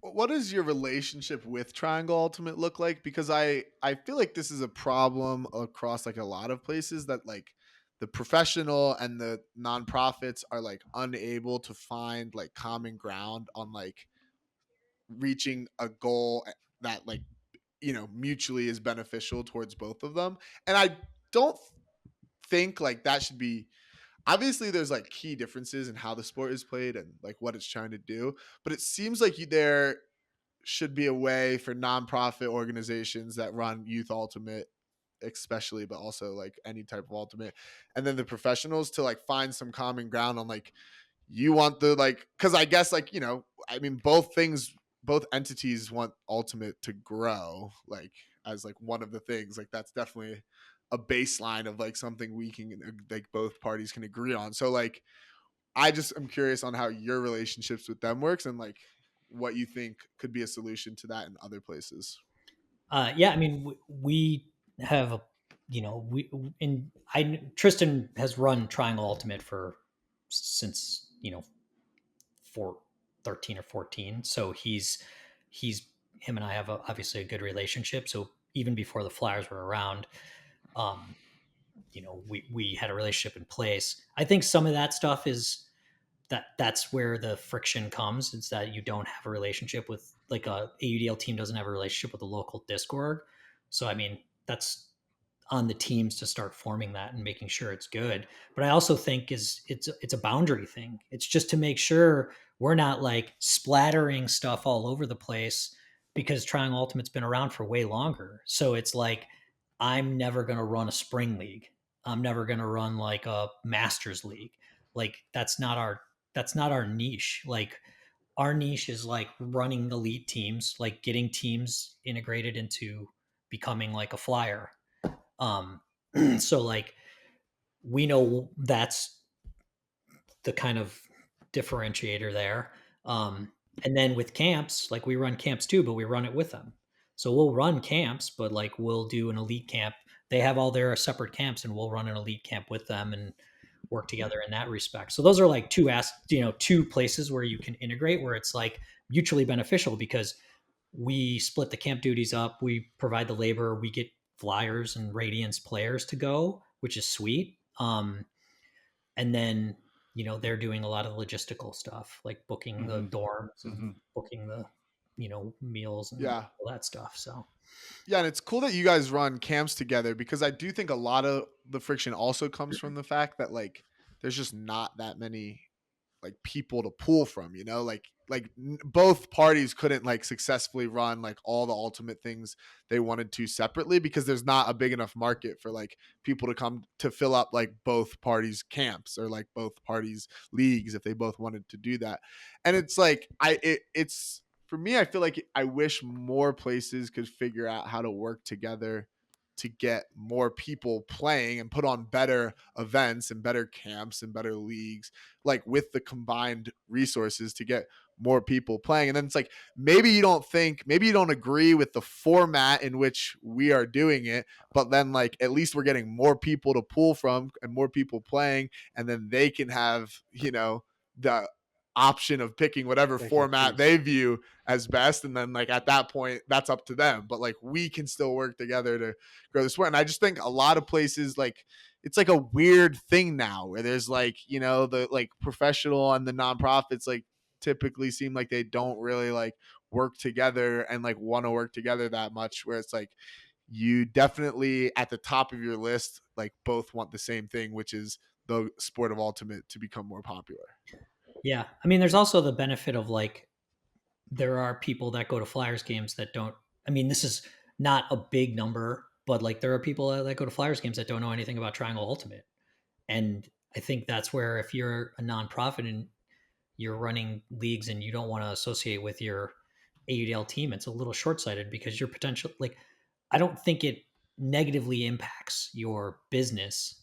I think it could only help. Like the only time it negatively impacts if you have some owner that's like, which I know is not the case in any place, that like they're gonna like basically like form a relationship and then break those bonds by like starting their own leagues or doing that stuff. Like they want that relationship, so they're not gonna like act in big bad faith. So it's mutually beneficial. Like there's no real downside if you work together in the right way. So yeah, I don't, I once again, like I think there is anti AUDL sentiment that comes back from boycott stuff, but and I think there's residual there, but I don't think that that's a good like long sighted view of the whole situation. I mean, and then there's the other piece is the whole like there are some local discords that can't take on that like that breadth of activities, right? Like say a YMCA camp goes to the local discord and it's like, we want you to run camps, and they don't, Mm-hmm. they have one full-time staffer, like they can't do that. So they could just go to the AUDL team and like form a relationship there, be like, you provide labor, run our YMCA camps, and we'll split the money, and then all of a sudden it's a revenue stream. Or there's all kinds of things that you can work together in that work. It doesn't help anyone to like work against each other actively. Right. And the other thing that's weird about it is like if an ADL team comes in and wants to like host a camp and it happens to be on the same week that a nonprofit in the organization is hosting, like in the area is hosting a camp, everyone is like, oh my God, I can't believe like the fucking ADL team is trying to like have their own fucking camp. Like competition in like a business setting isn't like the base of like what like most of the like Yeah. growth here came from. Like just like it, like either like compete with them and be like, well, we don't like you and we think like you can do whatever you want, but we don't like agree with your Yeah, like format.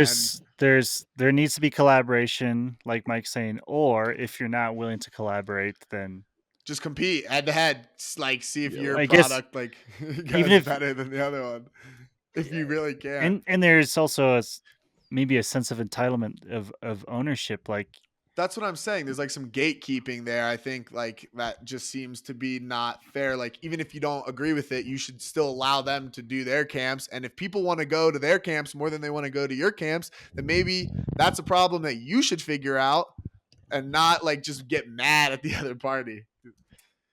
Yeah. I mean, it's hard. That's the thing. Like I guess I'm in a unique situation that I've never had that issue, but yeah. I Yeah, don't, like it's I nice don't, that you have a good relationship with your local but I also group. don't think I would be like trying ultimates, like boycotting us. Like, let's start running like I would find a different thing to Oh do. yeah, yeah. I would find a different thing to do to like grow my business. Right. Like, I just think like once again, we're such a small sport. We don't want to like Yeah. destroy any potential like upside we have. So Right. Right. And like There's I no was saying, sense like, in burning bridges. well, right. And that's what I led off with was I'm pro cooperation between these groups. Like, I think if you work together, you're going to achieve what both of you want. And it feels like there's a lot of like not wanting to cooperate, but also being like, and you can't do this as well. And it just seems Yeah. a little odd, but sure. you mentioned earlier you started with defense and then Nut played on some of these teams offense and you said like the space thing. Who were you quoting? Dutchy? I don't. I think that's where Nut got some of his concepts from, but Sure. um, But like anyway, I was any of those teams that worked through like the big space kind of concepts early in the 2000s. yeah. But anyway, just like going off the whole space thing, like, and you said you've listened to the pod before, like, then what do you think about the 412 or the 313 that's been discussed on the podcast before? So I Love to hear your thoughts. like a German. I used to run a German. German, but okay. Now imagine a German, but you take the middle guy in the downfield three and put him behind the disc.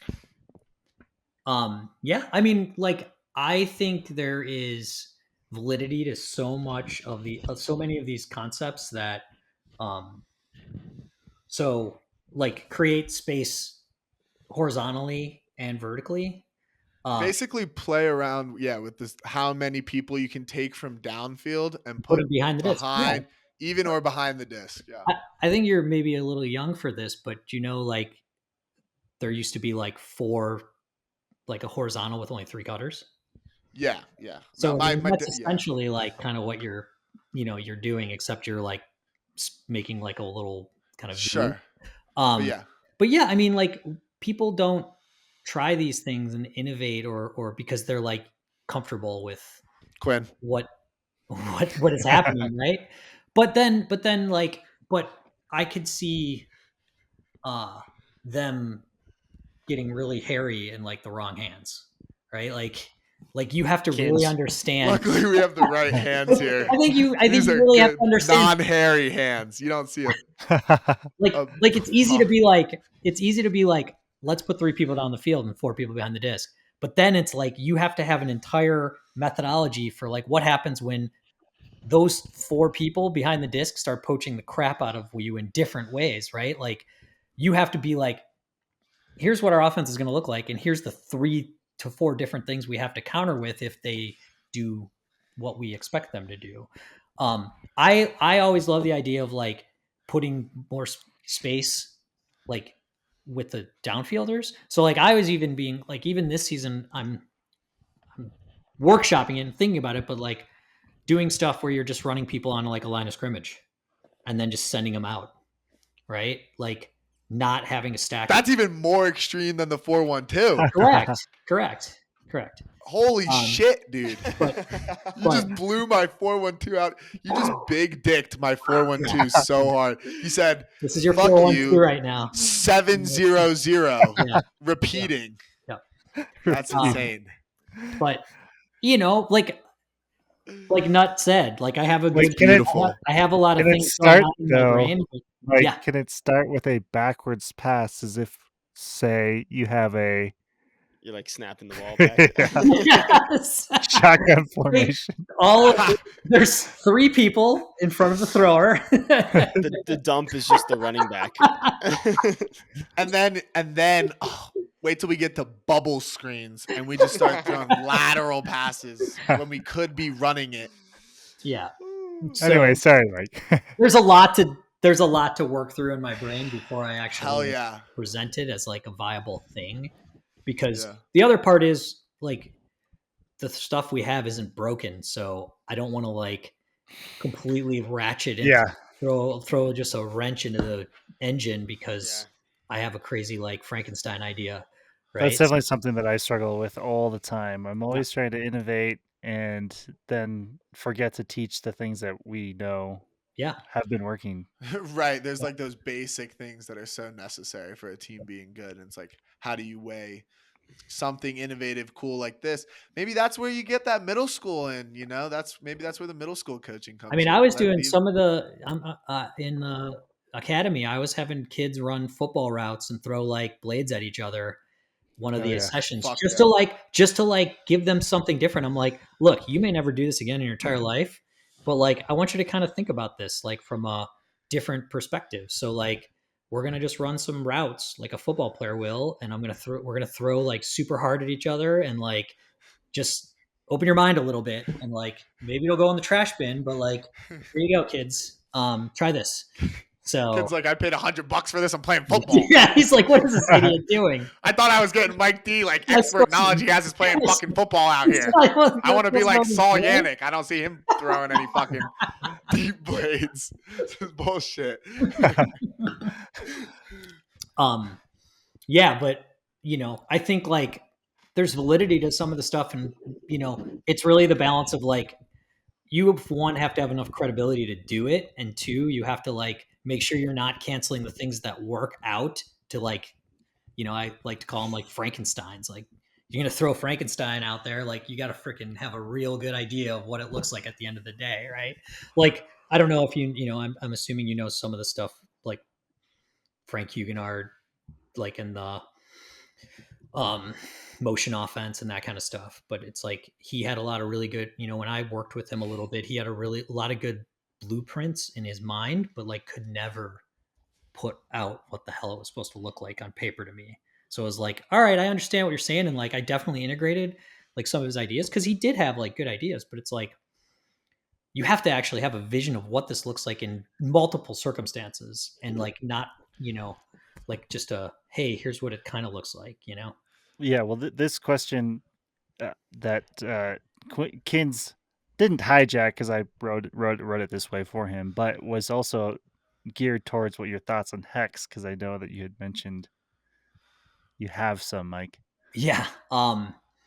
So Hex, Another Frankenstein. yeah, the Hex people kind of bother me because like there's a lot of things there. Like one, like I feel like they see things like strictly through their lens of the world, and um, it's something that's really strange that like they constantly harp on like vertical stacks and like how you can like surround them, yet like their offensive structure is a giant circle in the field that you literally are sitting on a sideline. Like half of their players are sitting on a sideline that you can just push into a sideline before you initiate any kind of like movement. And then there's like people behind the disc. Like it's basically a big circle that is using. It's basically like taking all the space away from the middle of the field. Like a vertical stack can be surrounded, but it's moving.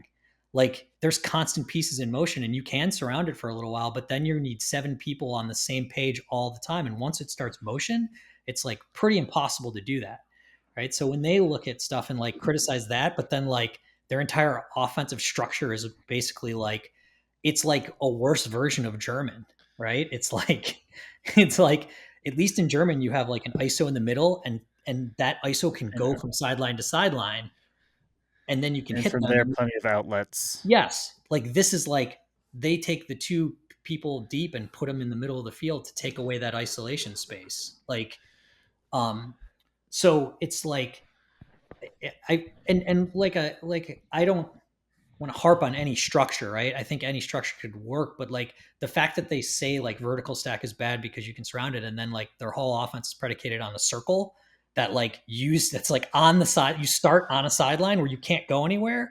It's like what are we doing here, man? Like what's the like end? Once again, it's like I also like it bothers me that they use like some credentials of other teams, right? Like Columbia, like they'll like cite Hex working, and it's like Columbia works because they have a bunch of people running like small ball in the backfield, not the structure of like the downfield stuff. It's like they're really great at running small space passes and give goes and like basically like end zone concepts the whole field way down the field. It's not because of the overall structure of the offense. It's like everyone with everyone that's like in elite level knows that that's like how you run that space offense, right? And they're just great at it because they're constantly moving. And like, there might be some like hex concepts in there, but like that's not like because of hex that was successful.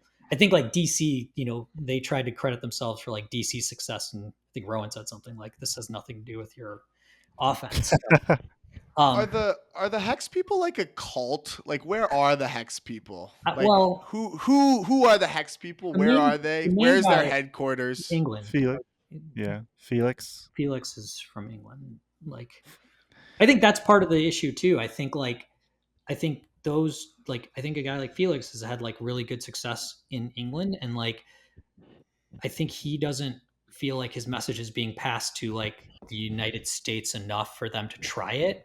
But at the same time, it's like we all are like there's so many smart coaches. Like there's so many people that can see this and be like, if I wanted to do it, it's great. Let me try it. But like there's so many people that don't try it. I think probably for that reason. Like I guess Mike, maybe you can comment, but it's like I understand the principles of it, and like I really like the obviously we like the small space action and quick movement, but like the structure is like the exact thing they preach against when they're like, don't run vert because of this. And it's like, you're running a big circle. Like you're taking sidelines away. You're using the sideline as like the eighth defender all over the place. So it's like, what do you think smart teams are going to do against that when it matters? Yeah, Kins and I have talked a couple weeks ago about this too. That I think if I were to choose one structure right now, maybe it would just be a center stack if I just had to choose. But mostly I'm structure agnostic, and it's more about the movement, the pace, the space you're trying to attack, the space you're trying to avoid, specifically the sidelines.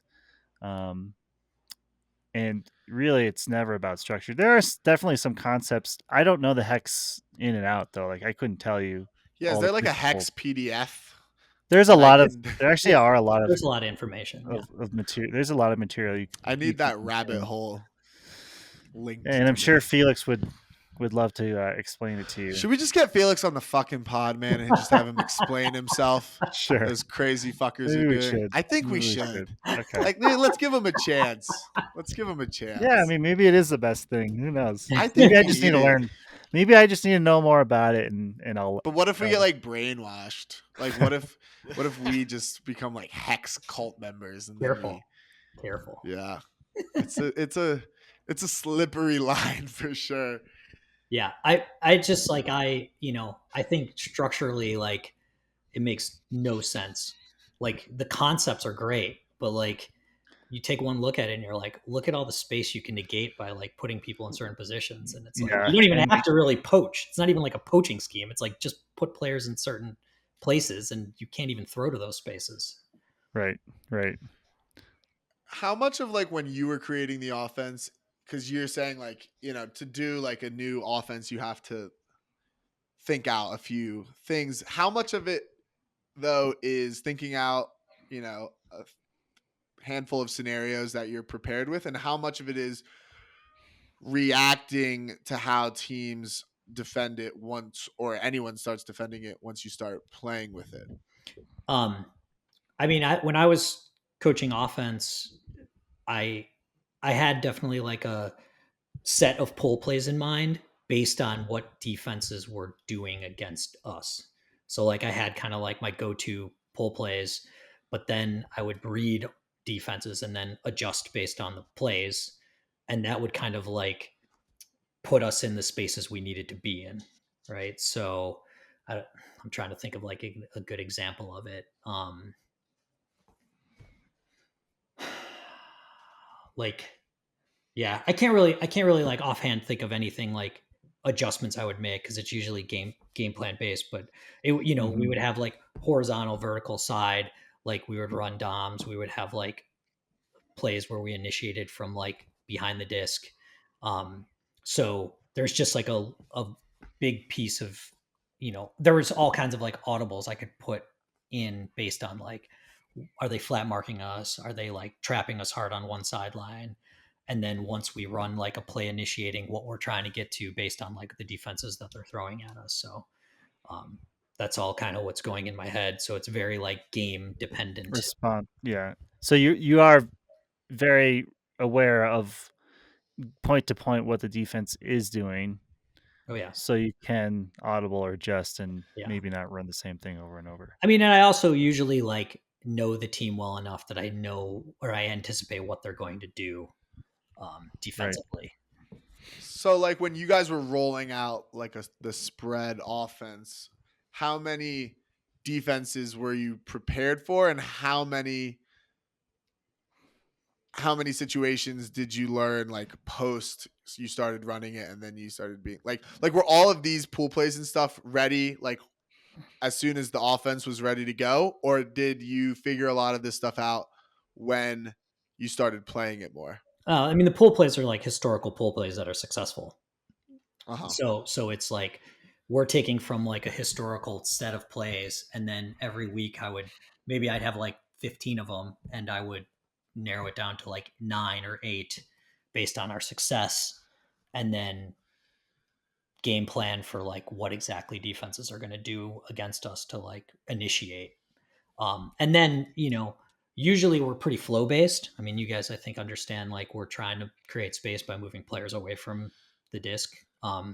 So a lot of that's, what we're doing. But, sometimes we're just running strict vertical. It just depends. Like when our defense doesn't have a lot of firepower, we'll probably run like more of a strict vertical. But it's always going to be dependent on like what the other team historically has done and what I'm anticipating. Mm-hmm. Yeah, I just want to be able to tell like Quinn and Nut that like we'll figure it out when we get there. You know what I mean? Like we can just start running the 4-1-2 and like these things we'll figure out. Like once okay, they do this, boom, but we'll just do that. Like it's on We Well, started running it, and and it was electric. we fucking lost to the Aviators. Chemistry. So, no, I mean, I think it's like we're in such a baby phase of this sport still. Like, I know it's been around forever, but it's like we have so much innovating to do. I'm trying to innovate, Like, yeah.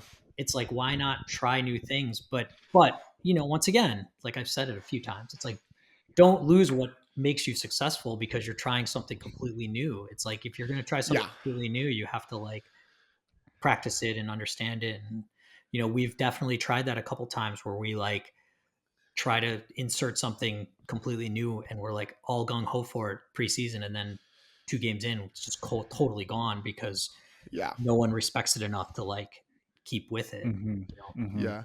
And what I think scares people away too is like when you talk about new things like this is like, to be honest, even when I say something like a 4-1-2, it's really more of just a starting formation. And once you're playing offense, like once the point has begun, the offense largely is the same as Yeah, the way you're playing before. But sure. I think like when you come out with like a new formation like this, people are like, but you don't like move down the field and obviously in like a 4-1-2 structure. Like it's really just a way of like playing around with where you're putting Yeah. people in some Well, situations. kids. Well, I think next time that you bring this up, which I'm a fan of, by the way, mostly present it to us in a like, what are the principles? What are we trying to accomplish? What are we trying to attack? I'm gonna bring Gooch in as a guest speaker, and he's gonna do it for Yeah. me because I've Yeah. heard he's pretty good at it. So I'm gonna send him the slide deck, and he's Yeah. gonna come Yeah. Gooch will put be it. like Gooch will be your chat GPT. Just Yeah, yes. I will Now make it also, sound better.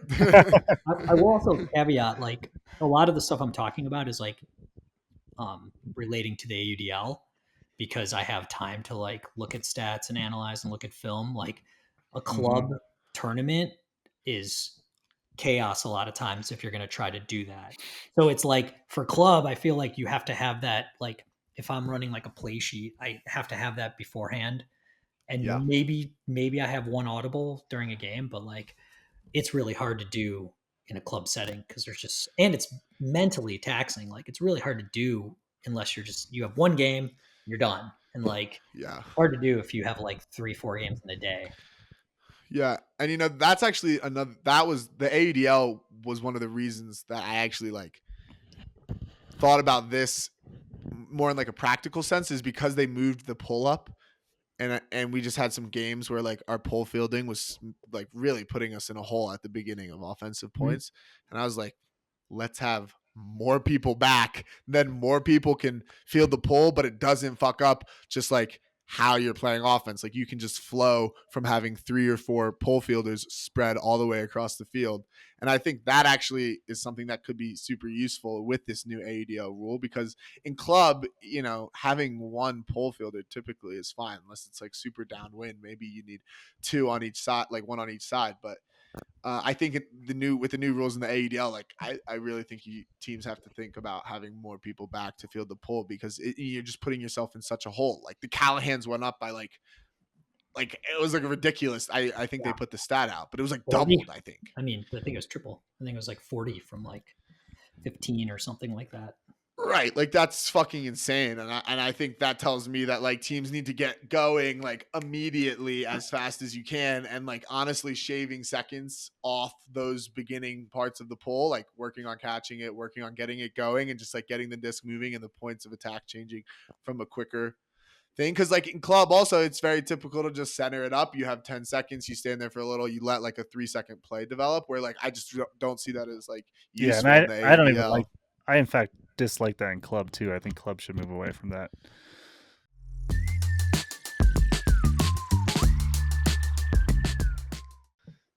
Just since they did release these did everyone here look at the list of people that got a tryout to the national team? Just was curious if there were any surprises on there. I mean, I was a little surprised to see Tobias. Not that I don't think he's a That's really the good one- player, but That's he's the just one so that much came to mind younger for me, than too. Yeah. I think. I mean, he must be Yeah. the youngest.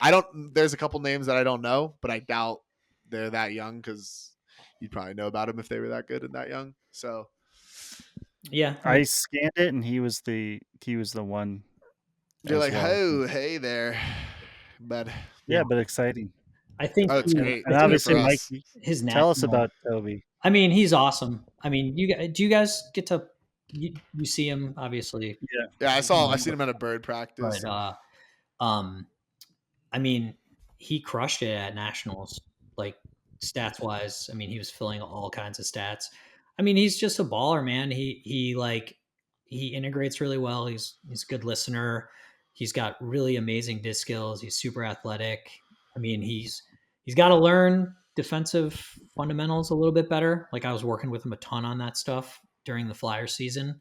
Um, it's just hard. You know how high school is when you're like the best player. It's like, hey, you touch the disc all the time, stand around the disc. You don't really get to play a lot of really tough defense. You don't, and especially when we put you on a D line, it's like, yeah, you're going to go guard on like an elite cutter, and you got to figure out how to like position your hips and have your body and like what to take away. And when you're when you're marking, you can't you have to be on the right angle. And but yeah, I mean, I don't know. Like I think he deserves it based on how he played at nationals.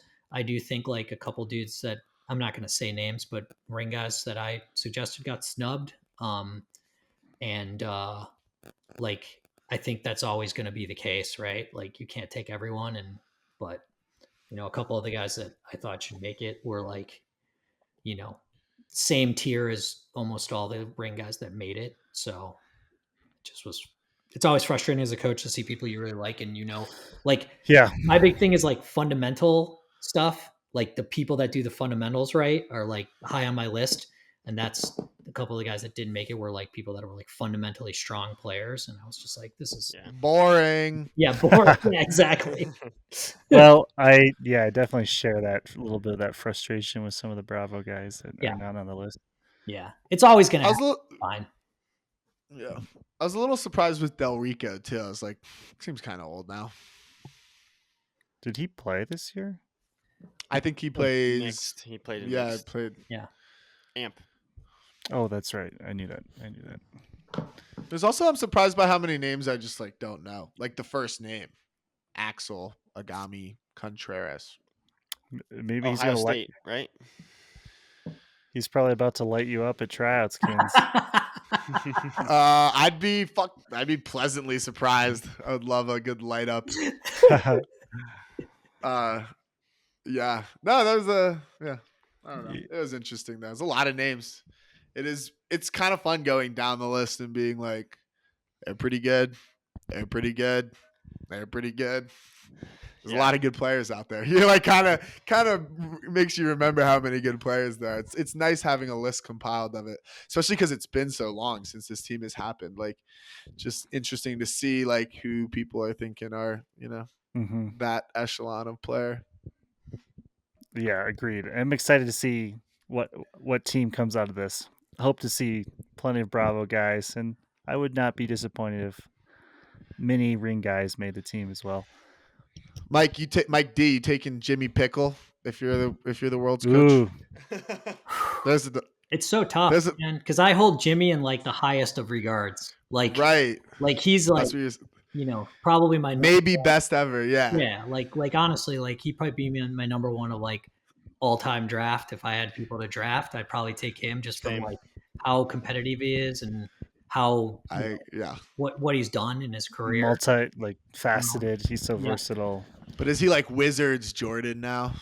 I don't know, man. Depends on the shape he's in and like how he competes at tryouts. I think like he's still skill wise, he's still like top tier, but I think it's like when he's I mean, what is he? So 2014 he was probably 21, so he's like 33, 34. I think he's turning 33 this year. Okay.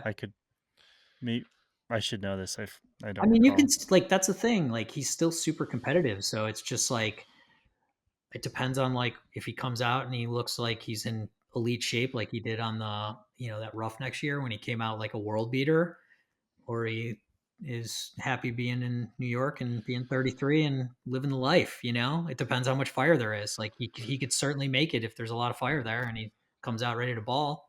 But it's hard, man. Time's undefeated. You guys will learn. Did Jack not apply? Probably not. Jack Williams. I don't think Jack's not on the list. I didn't even realize. I didn't Joe did either. Right. Yeah. No. Joe's not either. Is that like the cool thing to do? Is like not apply now? I mean, I don't even like want to make. I already explained it to you. I don't even want to make the team. I explained. Well, and maybe maybe Jack thought he wouldn't make it because he hasn't made semis the past 2 years. Because like that's tough. Just when you're not on the big stage, you're not. What if he did apply? Oh no! Oh boy! What if he did apply? Make his own coach. Yikes! If you're not getting on ESPN, that'd be the ultimate. That would be good. Bomb. Start spreading that as a Kins bomb. That's crazy. That is I should have been my Kins bomb. Jack Williams was not taken on the tryout list. Damn.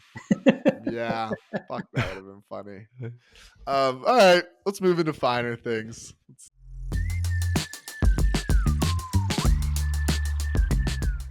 All right, I'll start. I can't remember if we already said this one. It's airplane related, but I don't think we did. But I was just in Costa Rica for like 2 weeks, and on my flight to Costa Rica and out of Costa Rica, both times I did not have someone in my middle seat. I was the window. Actually, in fact, I didn't have someone in my entire row both times for some reason, which was kind of spooky. What about Devin? She didn't have. No, we don't sit together because I need the window. She likes the window. I don't. Oh my god, that's so funny. I don't need to sit with her. I mean, it kind of makes sense if you're just sitting there on the plane. I'm just gonna watch my show anyway. Like I don't need to sit with you. That's the foundation of a solid relationship. Yeah. Right. Exactly. But yeah, having the middle seat open on a flight is like it's next level. That is next level. Someone else go. I'm struggling here. I'll be hoping for that one because I am traveling to Hong Kong on Saturday. So I might not even go because I have such a good record of finding things. I just don't want to bring it down with anything. So fair enough. All right. I have two, but I'll maybe one. Do you one every time? Message me one so I can do it. No, give them both to us. All right. So I used to meditate a fair bit, but that kind of fell off when I had kids. But now my family is like meditating at bedtime for like 5 minutes a clip, like right before the kids go to bed. And my kids are certainly high energy. So it's The whole really like, family does it. yeah. So like right That's before nice. we'll like go in one of the kids' rooms and we'll all like, we'll set a timer for like 5 minutes and we'll just do a family meditation. So that's it's pretty awesome. And it's hard for me. Like I do Yeah. like Zen, so it's like I try to think about nothing, and like the whole time I'm always like, this is so fucking cool. Everyone's super quiet. Like get that thought out of your head. Get that thought out of your head. Yeah. So it's pretty cool. And then the other one is I built like this house is new and we have a screened-in porch. I've like never had a screened-in porch in my entire life, and we back up to the woods. So like going on my screened-in porch, and I have a couple like lamps out there at night, and like just sitting out there is pretty sweet. That's how you know you've made That's it, a Mike. good one. Yeah. That's a good one. I just thought of you can see all the bugs outside, but they just like can't get to you. You're just laughing. I just thought of mine. Good one. We're pretty spoiled here in Boulder with a lot of really nice days, but we did have a stretch of like 2 to 3 all cloudy days. And that first day waking up, the sun is out, and it's going to be a nice, especially here, it can be like 40 degrees. But if the sun is shining, you can go outside in a t-shirt and shorts in like the prime hours of the day and go disc golfing in like minimal clothing. And that is a really good feeling, going outside after it's been cloudy for a couple days. Getting Minimal that clothing. direct sunlight. Yeah, man, whatever you want. It's All right. Colorado. Most things go here. So sometimes I just go in a Speedo if it's that rare sunny day. I've seen a lot of topless women walking down Pearl Street. You have? Yeah, it's I've not never seen not a top. I work there. I've never seen that. Really? No. Maybe that's. I only saw it. I was riding down the Boulder Creek. Tude been down the Boulder Creek once, and it was just like the nice like nude group. That was pretty fun. It's like, where am I supposed to look if not at your boobs? Like, I don't know. This is new to me. I am not used to this. I'm sorry. Goodbye. Have a nice day. And with Awesome. that, Yeah, Mike, thank you so much for coming. I actually wish I could stay longer, so we'll have to bring you on for a part 2 for sure. Sure. Yeah, it's just fun. especially I love your pod, man. It's great to listen to every week. Thank you. Yeah, with the fact that you listen, honestly, is incredibly validating. It's a good for me. sign. So, Yeah, good. yeah. That's a good sign. Also, Mike, can I give you a shout out for the saucy, what is that, 2011 semis? 11 and 12, we lost the quarters to Oregon, and then Okay. 13, we 13, finally yeah. made it to Dude, semis and you lost. guys to don't Oregon. understand how hard that is to do. Like, that's freaking crazy that he brought like that team to like just like from scratch. So shout out, Thanks, man. Mike. Yeah, of course. Thank you, Mike. Yeah, of course. Quinn, remember that. I know what I'm doing. What did you do? I just made history. What have you done for me lately? He's gonna give you your 4-1-2 or whatever it's 4-1-2. called. I need results. That's all that matters is Okay. results. Doesn't matter how you Yeah, get there. the process doesn't matter. That's why I'm on a Forget- big Pavel train right now. Guy just gets it done. I'll clip that and send it to him. Fuck. Okay. Mike, thanks so much. We'll talk soon. Thanks, fellas. Peace Thanks. out.